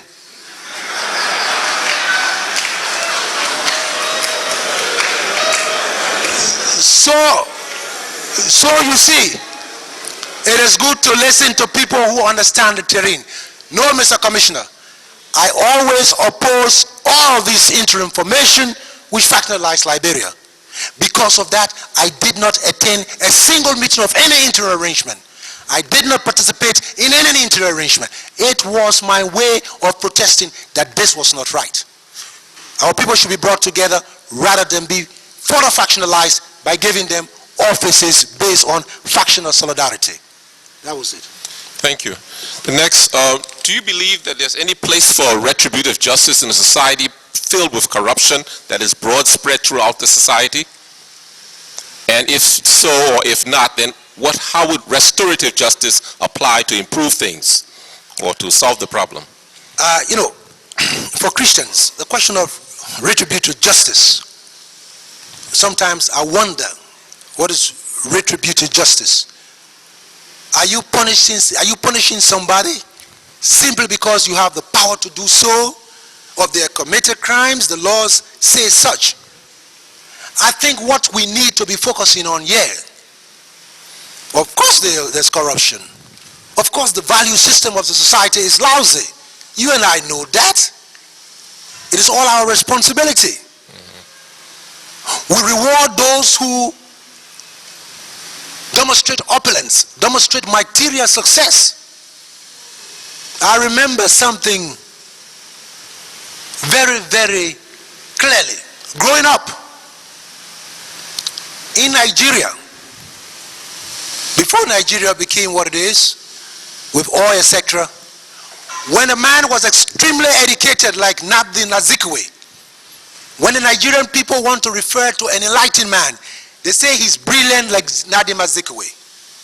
In Ghana, when a man was brilliant, they say he's brilliant like Dr. Agri. These are people who have read at Oxford, Harvard, Cambridge. In Sierra Leone, they say he's as brilliant as David Nico. This man who at the age of 17 got a first class distinction with 7 A's. And the late Dr. Sharif Isman. All these countries put on the pedestal men who were extremely knowledgeable, had gone to school, had done something. Enlightened and wise men. In Liberia, a man is educated, they said, "I'm crazy, you know too much book." It shows you. And so the society focuses on material wealth. Material wealth. And so people get into public office. People get into public office. They know what the society requires. Coming from school as a young man, a woman said to me, "I hear you going to Moja." I said, "Well, we're trying to conscientize our people." She said, "I hope you not come back to make yourself." What do they mean by make yourself? They mean to steal public funds. They mean to steal public funds. Public office is a noble office. You want to make money? Go into the private sector. Make as much money as you can make. Compete with the Lebanese. Compete with the Indians. Make money. Become a millionaire in the private sector. In the public sector, it's sacrifice. In the United States, the President of America makes chicken change compared to the President of General Motors. In Britain, a footballer like David Beckham makes about 50 times the salary of the Prime Minister of Britain. Public spiritedness must be there. You must serve simply because you want to create history. And let me say something to the young people. I know all this talk going around. Young, it's time for the younger generation. It's true. But guide against something. A young man who is not disciplined, who goes into public office, he has a lot of baggages. A young wife, a young family, girlfriends, etc. The temptation for corruption is greater. An older man who holds major public office, if he's disciplined and public spirited, he goes for historical glory and honor. Be careful. There is corruption. It's our society. You have to change the focus of people. I remember the late Samuel Doe saying, if Fahnbulleh does not want to be rich, he should not stop other people from being rich. All I was trying to say, Mr. Head of State, do not open the arena for people to loot this country. That's why people were killed. I was being very objective.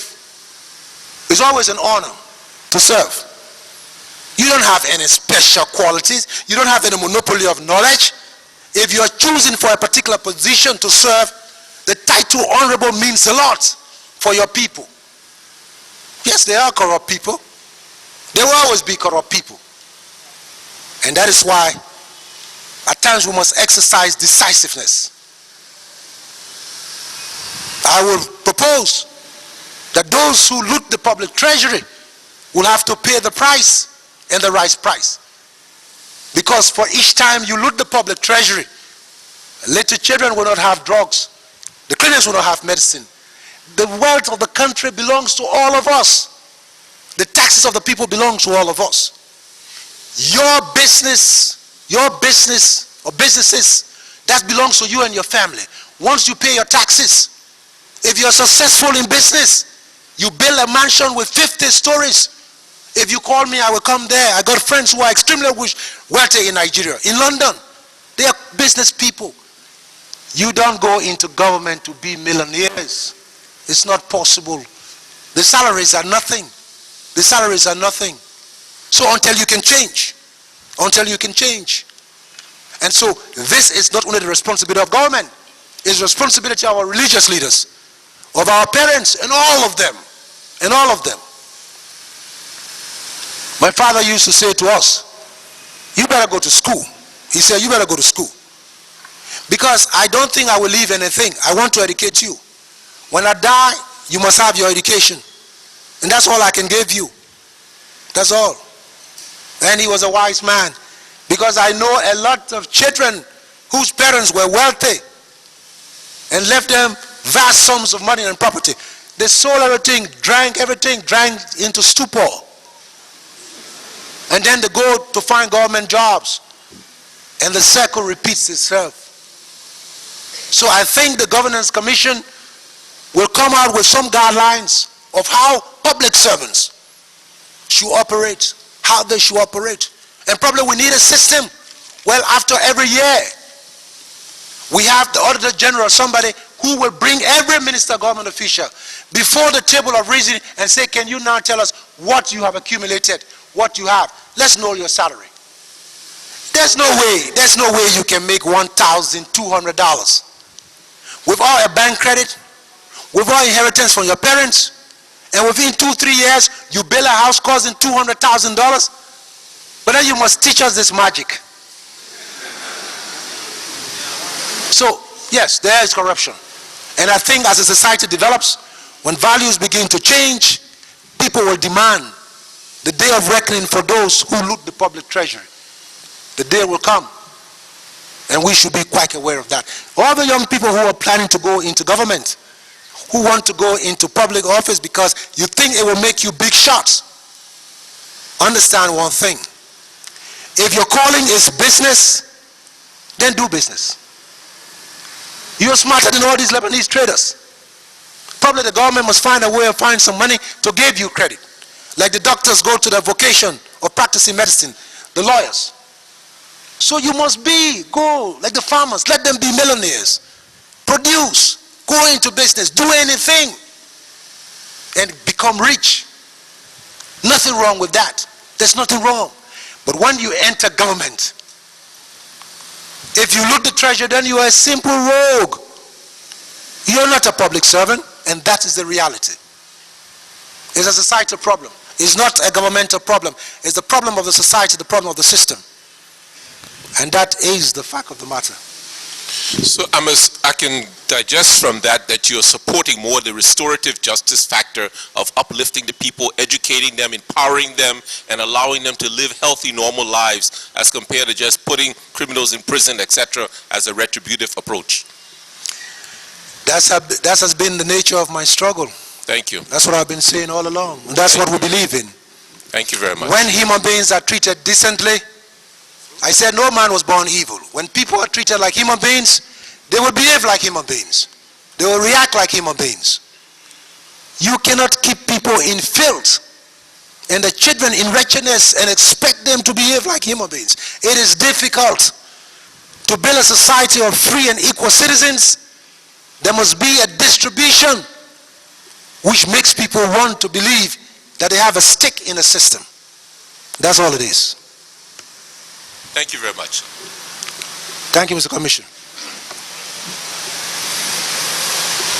Thank you very much. I want to thank you very much for your witness,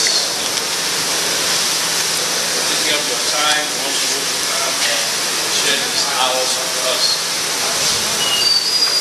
The TRC process is designed in such a way that we will have a time for historical review of what happened in our remote history, believing that there is an intrinsic link between the past and the contemporary history. But because of your very early encounter with the establishment, I'm inclined to ask this question. What do you make of the mindset or dilemma of a people who for the love of liberty came to establish a state, but yet still repeated those same conditions of slavery and perpetuated suppression for the number of years we've just discussed? Thank you, Mr. Commissioner. You know, I'm a great admirer of black men who take the risk of doing things which they felt was an honor to the race. The late Marcus Garvey of Sinter memory always looked at Liberia as a special case of a test of the black man's ingenuity to rule himself and to develop. So did the late George Padmore, not the George Padmore of Liberia, the author of Pan-Africanism of Communism. He was a good friend of Kwame Nkrumah. Liberia has a symbolic relevance for black people all over the world. It was a test of the resolve of people to come. They came. It was tragic that those who had the foresight, those who understood what needed to be done to create a cohesive society, they lost out in all the power struggle. I gave you a good example. What has been said today, go back and read E.W. Blythe, go back and read Dr. Blyden's speech of 1864, when he called for a fusion of the settlers and indigenous people to create harmony within the society. That was 1864. Blyden was a very enlightened man. He had come from the Caribbean. Others came with him who were very knowledgeable of the destiny of these black people. But unfortunately, they were the losers in the power struggle. Blyden was dragged to the streets, Ashmont Street. This is the man who read Latin, Greek, Italian, corresponded with Gladstone of Britain, one of the most erudite black men of his times. They pushed this lie about Blyden, that he was having an affair with the wife of E.J. Roy. And they dragged Blyden through the streets, right Ashmont Street. Luckily for Dr. Blyden, some of his students were passing and they rescued Blyden. This noble African crossed the border into Sierra Leone, converted to Islam. His book, Islam, Christianity, and the Negro Race, is a beautiful analysis of the black man's involvement in religion, as propagated by the Caucasian West and also by the Arabs. Blyden went to Sierra Leone, abandoned Liberia. He was made director of Islamic education by the British authorities. He never came.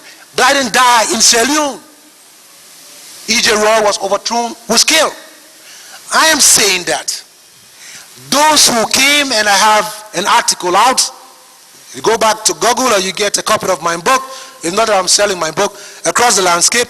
I deal with social forces and the struggle for democracy in Liberia.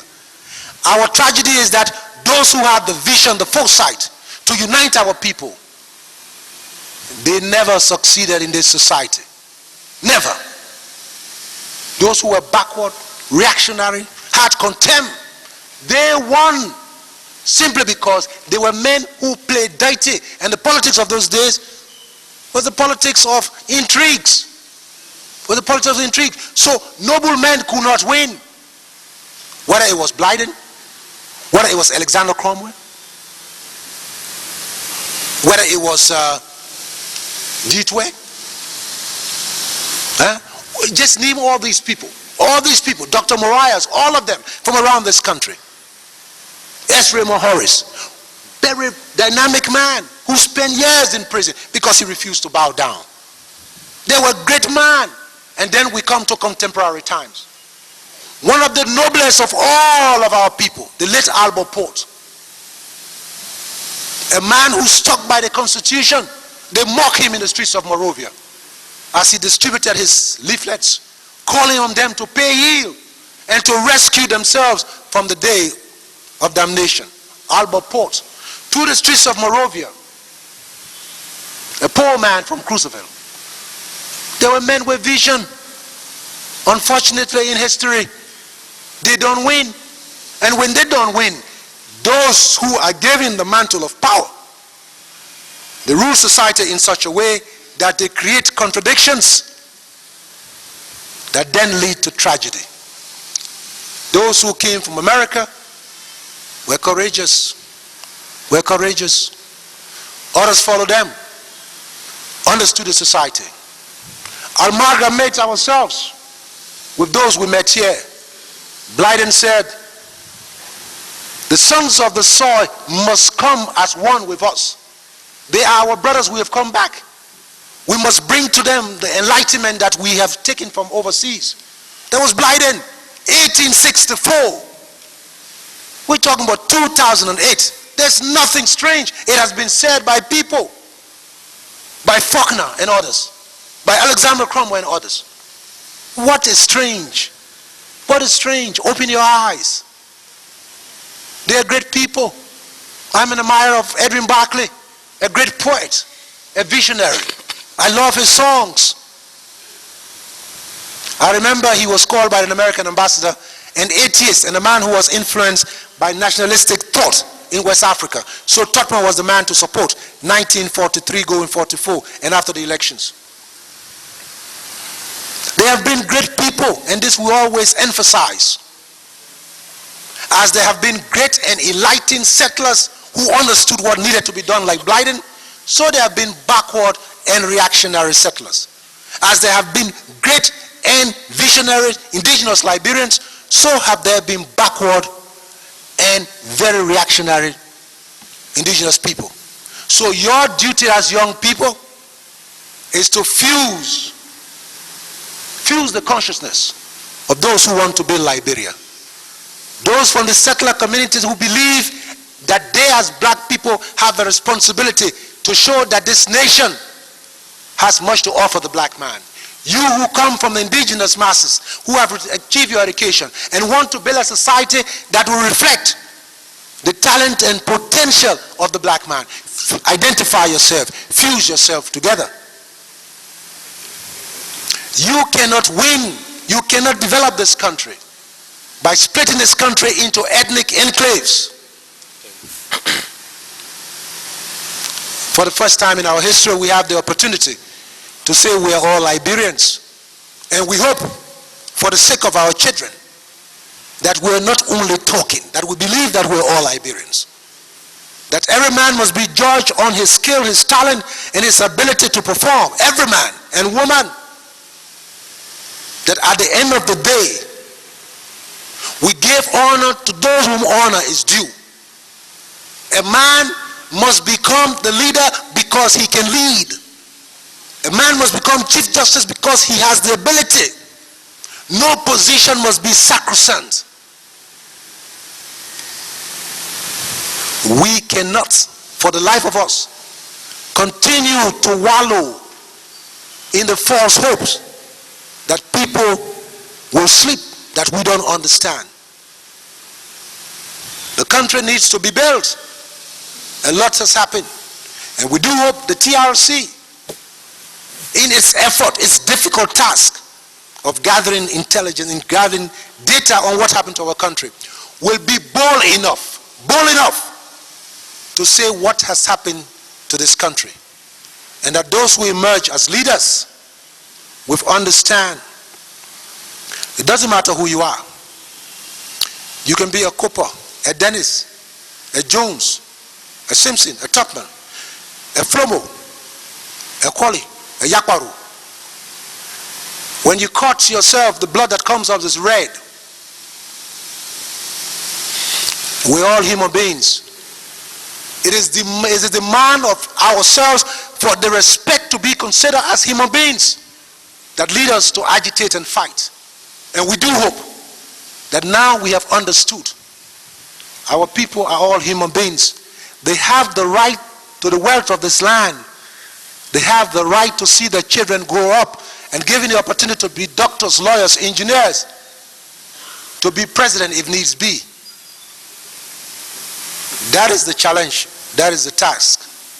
I hope your generation understands. You don't make the blunder that your fathers and grandfathers made. We want to make sure that tomorrow the younger generation will not dance on the graves of those who are hard to learn and who will not listen. I thank you, Mr. Commissioner. Thank you.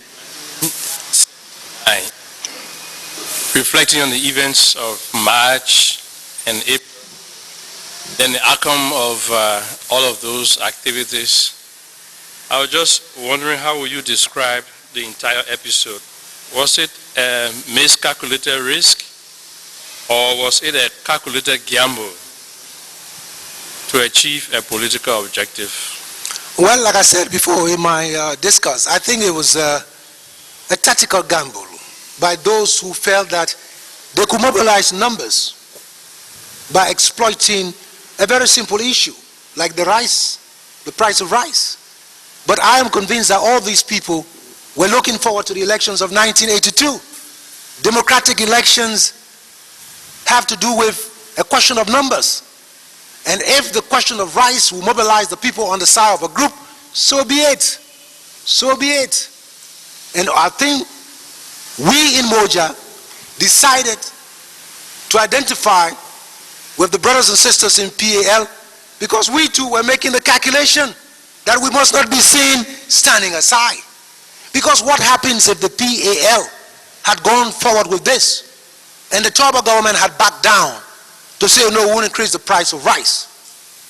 And the masters would say, the only man who talks for us here is Baptist Matthew and his people. And I think that was a tactical gamble. I think the mistake in all of this was that a prophet was not heard in his own country, and that prophet was Albert Port. And that's why I will beg you members, commissioners, to go back and read that pamphlet by this noble Liberian, The Day Liberia Stood Still. Read him very carefully. That was your prophet. You know, in Judaism, the people of Israel believe that prophets are always sent. Prophets are always sent by God among mortals. You can accept prophets or reject prophets. The old man Albert Port was a prophet. Had he been listened to that day, it's possible the history of Liberia would have been different. But then your Bible says a prophet is not respected in his own country. And so nobody listened to the old man. The rest is history. 1980, the junta had serious apprehensions of a counter coup. And there's so much up to now mystery surrounding this fellow. He was a soldier, his rank I may not know, Jabo. From your brief association with the government at the time, is there any clear explanation of who he was, what was his mission, or was he part of that apprehension of a counter coup? No, I learned later on because it's my duty to learn to find out. We learned after the coup that there was another coup in the making, we're told. A coup by conservative elements of the Tui party, right-wing elements. And that a Major Jabo was supposed to be the man who will lead this coup. That's what we heard. We later found out that Jabo had been meeting with certain people. He was well respected, highly trained. And that the conservative elements in the Tui party, we heard, did not want any bloodshed. They were waiting for Mr. Talbot to leave for the inauguration, the independence celebration of Zimbabwe. And the rumor was that they would have carried out a coup. Mr. Talbot would be in exile. They would enforce martial law and rule the country. That's what we heard. Unfortunately, Samuel Doe and his people preempted Jabo. And then there was this rumor that Jabo was a trained soldier. I got the feeling that all the PRC members were afraid of this man. They were apprehensive that if Jabo is around, anything can happen. Anything can happen. So nobody knew where Jabo was. He was in hiding. And we later heard that Jabo attempted to go across the Mana River Union into Sierra Leone, and the soldiers spotted him and shot him dead. And that's the last we heard of Jabo. The counter-coup I mentioned that prompted the PRC fellows to take the decision to execute the 13 people was a different counter-coup. It was said that Benny Warner was in the Ivory Coast, that obviously President Boima had reasons to want to reverse the coup in Liberia, that he was going to send troops, and there was this general panic. So that was a different one altogether. And I think, if I remember, there could have been an interview somewhere with Benny Warner. He didn't say where he was, but there was this fear that it was possible there would be a reversal, and that Hufeboini would have engineered this whole thing, and they just panic. So there are two different coups we're talking about. Thank you very much. Liberia is a land of mass illiteracy, and progressive efforts would suggest that it has to be reversed if our development has to be sustainable and guaranteed. There was a policy of mass literacy, and Liberians were sent to either Ethiopia for training in adult literacy, and I think the government had its own brand of what was happening. Can you elaborate on what went wrong? Certainly, I was Minister of Education. We had visited Ethiopia, and obviously, we're very impressed with the literacy program. That year, Ethiopia had won UNESCO Prize for Literacy. And so we decided that it would be possible. It would be possible to use the facilities in Ethiopia. But in the same vein, we calculated that the military regime was becoming very oppressive, and that we would be victims very soon. We were following the calculations.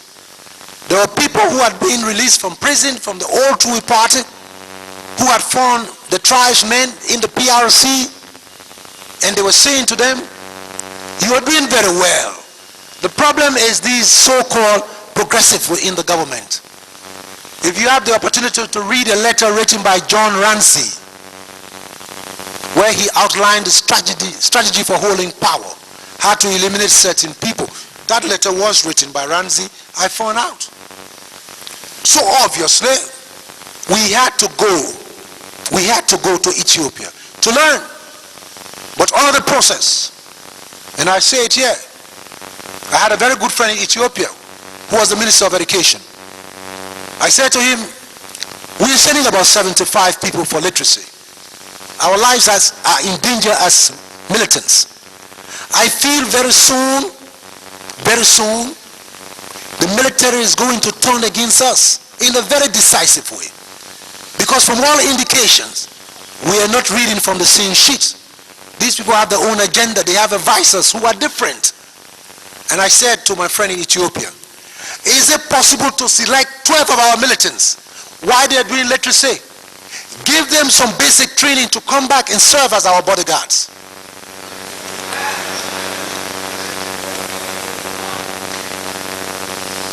And this was done by the Ethiopians. And these brothers came back. They were good bodyguards, good young militants. But after we left the country, the decision was taken that our militants pull out, that they would be killed. And it was a very interesting story. Sylvester Moses came to me and said to me, your life is in danger. I want you to give me the stations where you have sent all these people, because there are rumors are circulating that they are trained. And I gave him the list of where we send our people for literacy training to educate peasants, etc., farmers and market women. He took this list to Doe. And when Doe called me, he said, these are your people you send around the country. I have to know. I said, they are literacy teachers. We had no guns, but our people, a dozen of them, had done some brush up in military affairs. And we were convinced that if the military should come after us when we least suspect, we knew where they had guns. We were not going to go down with all fighting. We knew they would kill us. They would overpower us. But we wanted to give ourselves the possibility of defending ourselves. I think that's what all rational people will do. So this became a cry. Guerrillas were sent. Fahnbulleh trained guerrillas. Fahnbulleh never told you that he wants to be cut off by people, that he cannot defend himself. If the Ethiopians were willing, I would have trained more people to serve as militants who were in a situation of guns. And everybody was telling the military people, you're doing very well, with the exception of these socialists and communists you have around. And so yes, we took the gamble. And it's possible, it's just possible. It is just possible that because of the impression that we had trained men, and that's why we're sitting here today. Because I remember on certain occasions I heard rumors among the PRC. They said, these boys Fahnbulleh sent, they are guerrillas. One of them can take 50 soldiers. So that was good for us. That was good, and I think that kept us alive. That kept us alive. So if you like, it was a little bit of psychology. Not many were trained. 12. If I have the opportunity,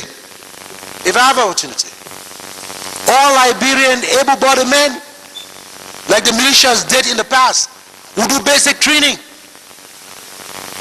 You have to de-psychologize yourself of the guns, because you have to defend your country. If there's an invasion tomorrow, you cannot go hiding in your bedrooms while your wives and daughters are raped. You have to defend you. The people of Israel have a citizen army. The people of Liberia, the people of Cuba, you are citizens. You're not trained, groom men. You tremble before somebody with a gun.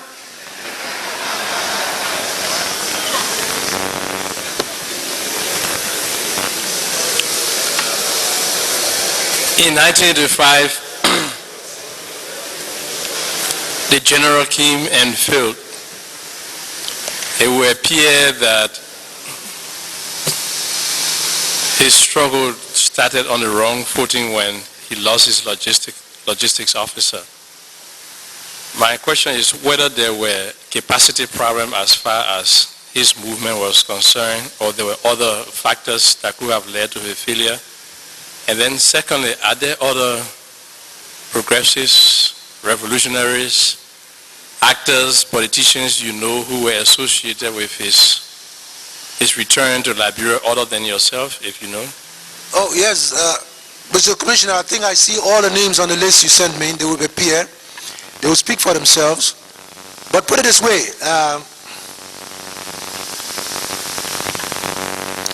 you know, they say if something is supposed to go wrong, it begins to go wrong from the beginning. I think the loss of the logistic officer was a clear indication that things would be very difficult.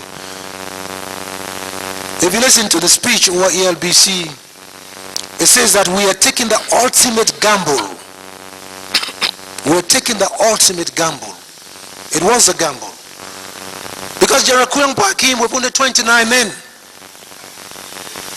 9 Liberians, 20 brothers from the border areas who were mainly Vi, Mende, and a few other guys, 29 men. So it was a gamble. But then again, they felt that they could mobilize people from the army who felt aggrieved. It did not work. The question of other people who are involved, well, those I know, those I had the opportunity of interacting with, the names are all on the list. Mr. Harry Greaves, Mr. Tom Kamara, Mr. Tony N. King, Mr. Harry Nwa, Mr. Archie Williams. I think those are the people I interacted with, except from the militants who were in camps. Joe Wale, Charles Kamara, and other militants. But these were the only people I ever interacted with. Thank you.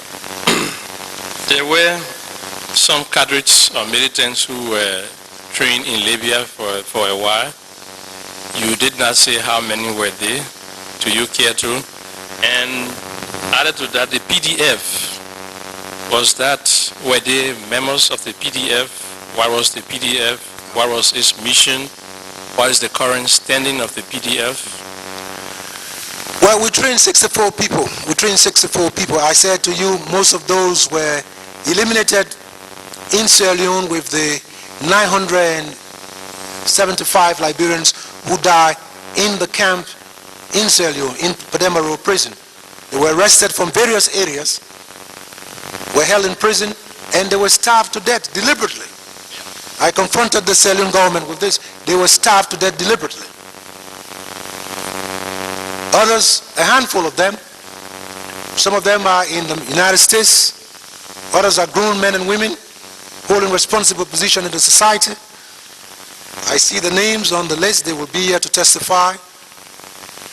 The PDF did not operate after 1990 when we came from the Banjul conference, because we were convinced then that there was no way we would have get in the country, that ECOMOG was making plans to come in, which they did, and there was still no need for a confrontation with Mr. Taylor. So basically, the PDF went out of existence in 1991. That I've written about. So at the moment, no. We're simply, myself, I'm simply a member of the Alliance for Peace and Democracy, which is the umbrella organization fusing the two progressive camps, LPP and UPP. At the moment, that's the only organization with which I'm affiliated. Thank you. There was a clear plan of the ECOWAS to create a safe passage or to evacuate the former President Doe so that an interim government can set in. Do you know, and this was alluded to by the American diplomat my colleagues have referred to already, do you know whether the former president's visit to the Freeport was a part of this plan, which led to his subsequent death? I would think so. I would think so. Because I think President Lassana Conte had sent to Doe, asking him to leave with as many of his men as possible. And Conte's invitation to Doe was that I've got a massive country, sparsely populated. You can bring as many people as possible. Come to my country. You are a young man. There's always time to go back. Don't risk your life. I heard that, of course, people were approached and they were making arrangement for Doe to leave. But then, of course, General Quino had not visited Doe. And so my information, and I rely on Sally Thompson and a few other people, my information was that Doe had gone down to the port to engage Quino and to say to Quino, you've come to my country, you're an African man. When you get into the village, you must find the chief. What happened between the executive mansion and the free port, we can only guess. There are rumors that somebody called somebody and said, the man is at the port, and elements from the IMPFL went down to the port, and there was this altercation, insults. General Quino panicked because he was convinced that there are crazy people all over. Or crazy people all over. I mean, he saw these people doped, and drunk with heavy machine gun, and I think he panicked. And he went whether to call for reinforcement or whatever, but he left Doe and his people in the room. Elements of the IMPFL came, shot off his people, arrested him, and all we know is what we saw on the tape. What happened between the mansion and the free port, we can only guess. I really don't know. But I'm convinced that probably, yes, I think Doe wanted to leave. I believe he wanted to leave. Do you think ECOWAS regretted that incident? Oh, very much so, very much so. As a matter of fact, it was an insult to the dignity of the armed forces of these West African countries. And the first casualty of that was General Quino, who was taken from the position of field commander and replaced by General Joshua Dongoyaro, because it was said that in the presence, on the base of the ECOMOG forces, this man was taken brutalize, torture, and kill. No army will accept that.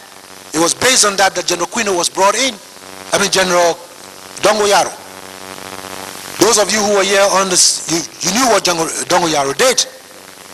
You know what he did. Because they were not going to have a repetition of that. Soldiers are different.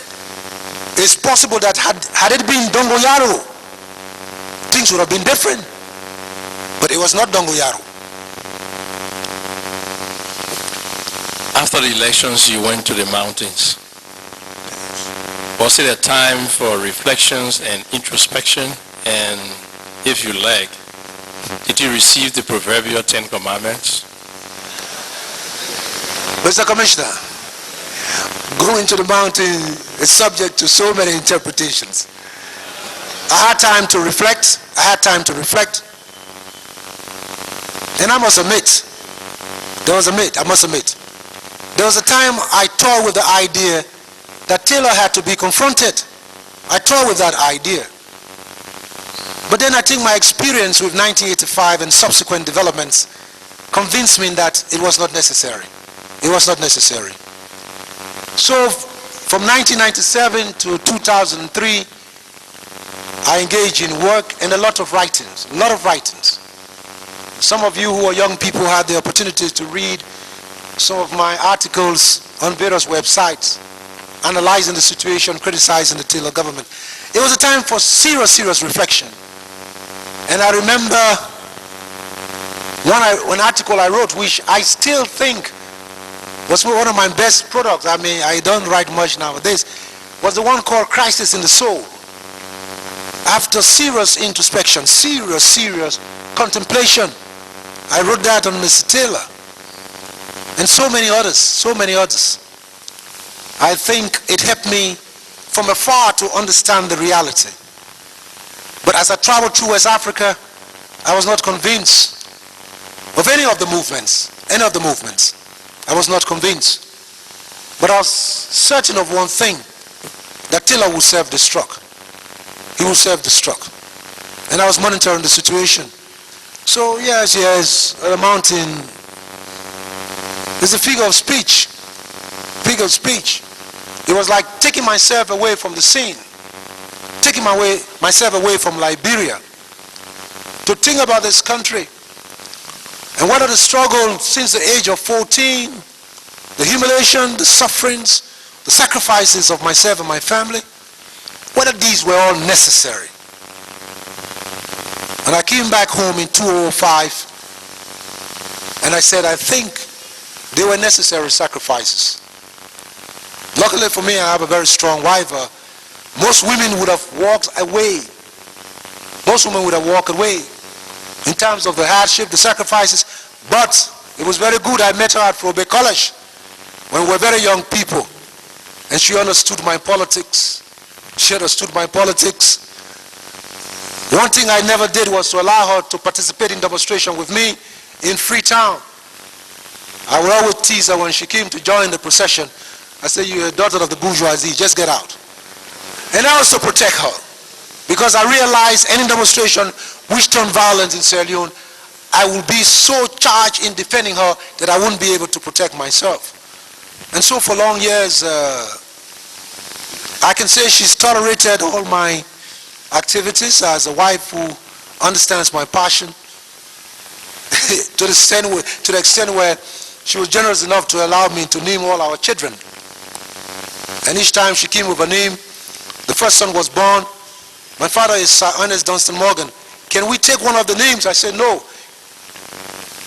In Angola, there's a struggle going on. There are Cuban brothers helping us to beat apartheid. This one will be named Fidel Kwame. She said, okay. The second one was born. This is just a joke. She said, well, my mother is called Monica. I said, my sister is an artist, very good woman. She's named after my grandmother, Miata. Let her be named Miata, and after my mother, Nima. It's a global name. She said, okay. The third one was born. And she said, well, I like Dunstan name, Ken. I said, this one is Gamal Boima. She said, that's all right. So very pleasant person. And so it's good When you're fighting these battles, young men, you must have women who understand your passion. Because they take care of the homes and take care of the children when you're gone. Woe betides the man who marries a woman who does not believe in the passion of your people.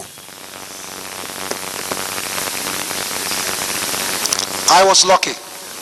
Been married for 32 years. Met the woman in 1968. That makes 40 years of friendship.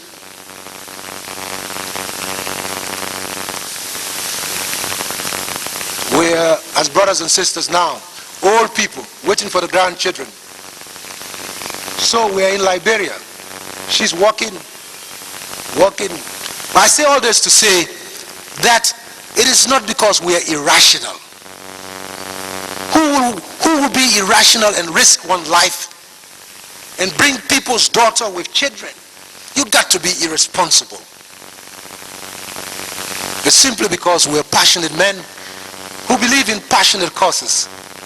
And that has made all the difference. If we have not been understood, it is because the time has not reached for people to understand. And our duty is to continue to engage our people. My only regret in Liberia is that I cannot speak 5 or 6 of the major dialects. I would like to engage the people.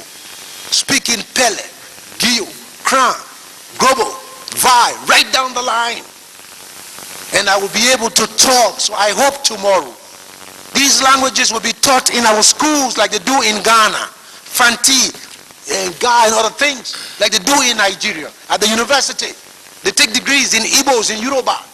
I hope the major languages will be taught in schools so that when our children are educated and go back to the parents, they can communicate with them in the language and simplify the terms that they will hear. I think I'm too old now for languages. Too old for language. This is my hope, that our school system will introduce the major vernaculars, 3 or 4. Let every child who goes to elementary school, completes high school, enters the university, be able to speak 3 or 4 dialects. And then we can build boarding schools where children from Monrovia, from Grand Gire, from Maryland, boarding schools where children will all go. Boarding school has a way of fusing people. My friends from boarding school in Sierra Leone are still my friends today. They're still my friends. Some of them are in the government of Sierra Leone. Some of them are in opposition. But boarding school has this fantastic quality. It brings people together. You become brothers. So while our children learn the various languages, we must be able to provide enough boarding schools into the rural areas. And during vacation time, our students from Monrovia must be empowered to go into the rural areas and interact with the peasants and farmers and get to understand the rural communities. We have to do this now. We must not wait for another 161 years.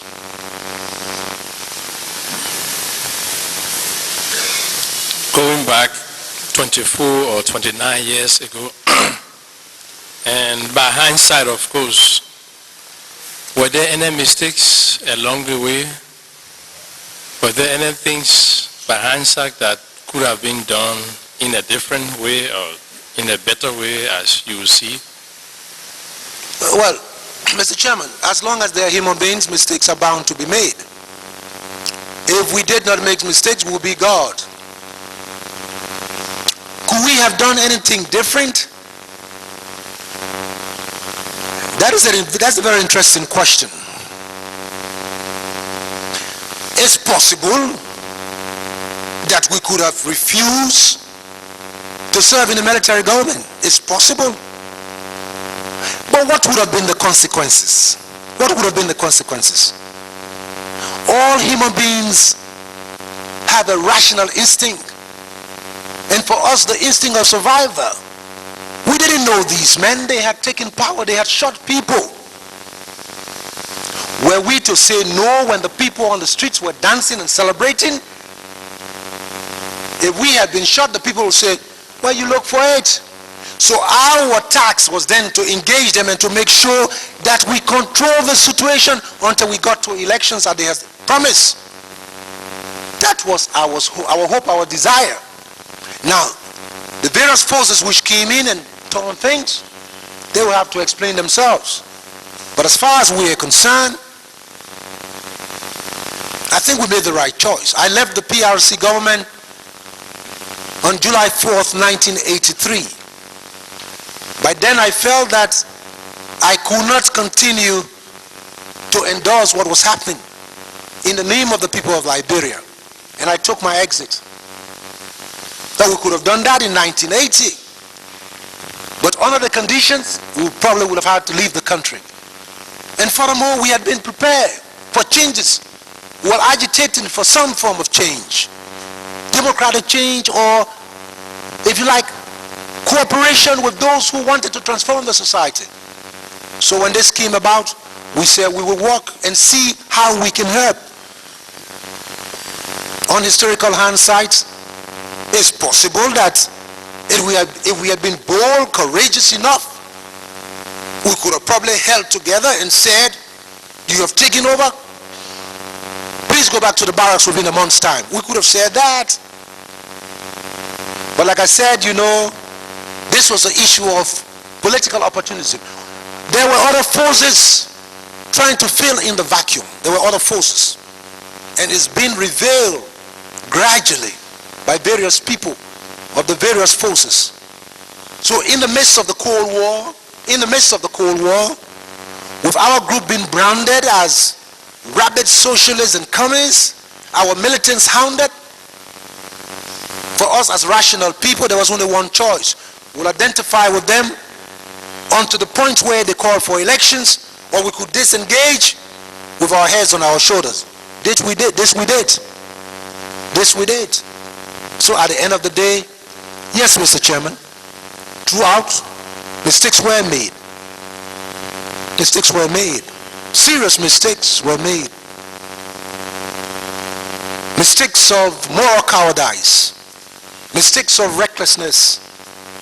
But show me the young man who is not filled with passion, who gambles and blunders, and I show you a man who has not even started living. So this we did. In terms of mistakes, yeah, it could have been different. Mistakes from all sides. And we hope the lesson of our tragedy, would be that we can minimize these mistakes, and so that we do not bury our people by discourse tomorrow. This is our hope, our wish. We do hope the TRC will help in this direction of pointing out the mistakes, so that the younger generation will learn and try to minimize as much as possible the mistakes of the past, both from those who were in the TUI party, from those who were on the outside, and those who were just passive onlookers, who felt that they had no role to play in the unfolding dynamics of our country. We do hope everybody become engaged. You're a citizen, a national of Liberia. This is your country. And so, yes. Thank you, Dr. Fahnbulleh. The testimony before the TRC has just ended. We want to thank you very much for coming, for not only sharing your experiences about your perspectives for a better Liberia, but you have also provided recommendations that will aid the work of the Commission. Do you have any final word for the TRC or the people of Liberia before you leave? I hope I have not bored you with my testimony.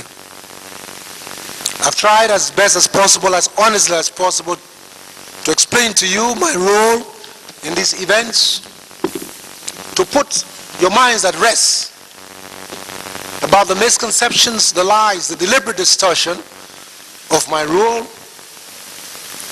And I would say that I wish the young people the best of everything in building a new society.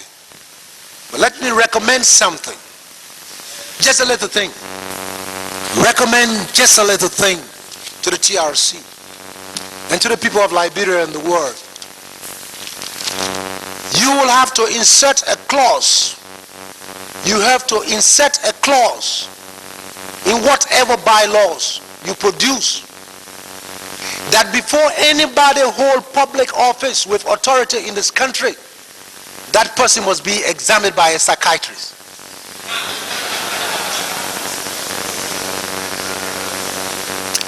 It is a dangerous thing to give absolute power to mad men and women. I've spoken enough. That's my only wish. That's my only wish. That public office are held, especially those where you have immense power.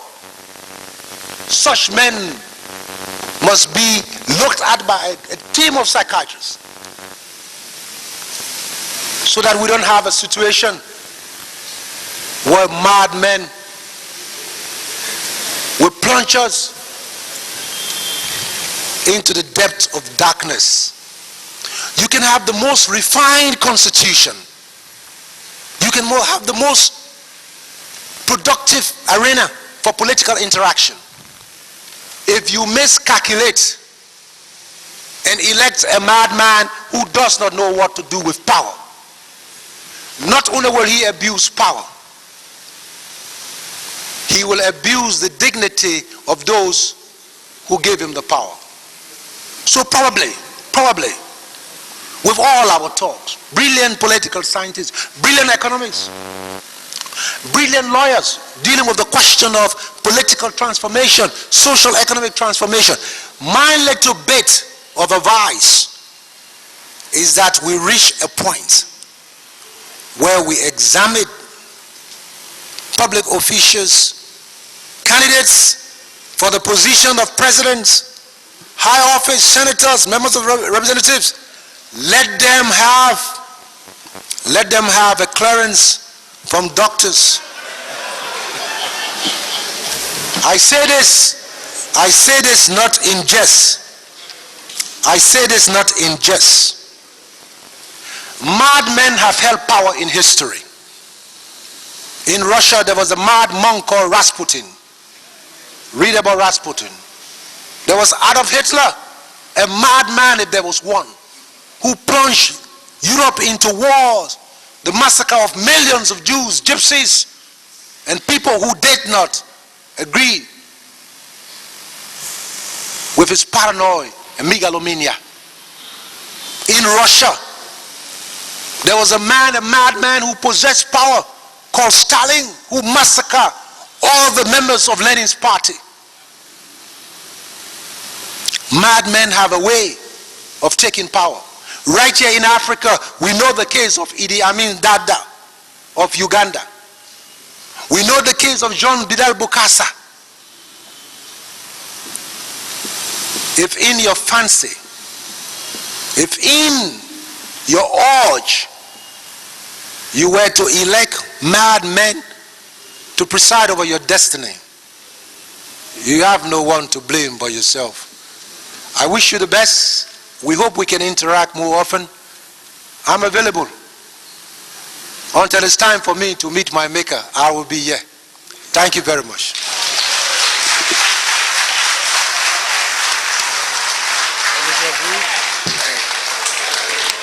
Thank you, Dr. Fahnbulleh. Thank you very much. You may leave. You talk about mad men for psychological tests. Are women excluded?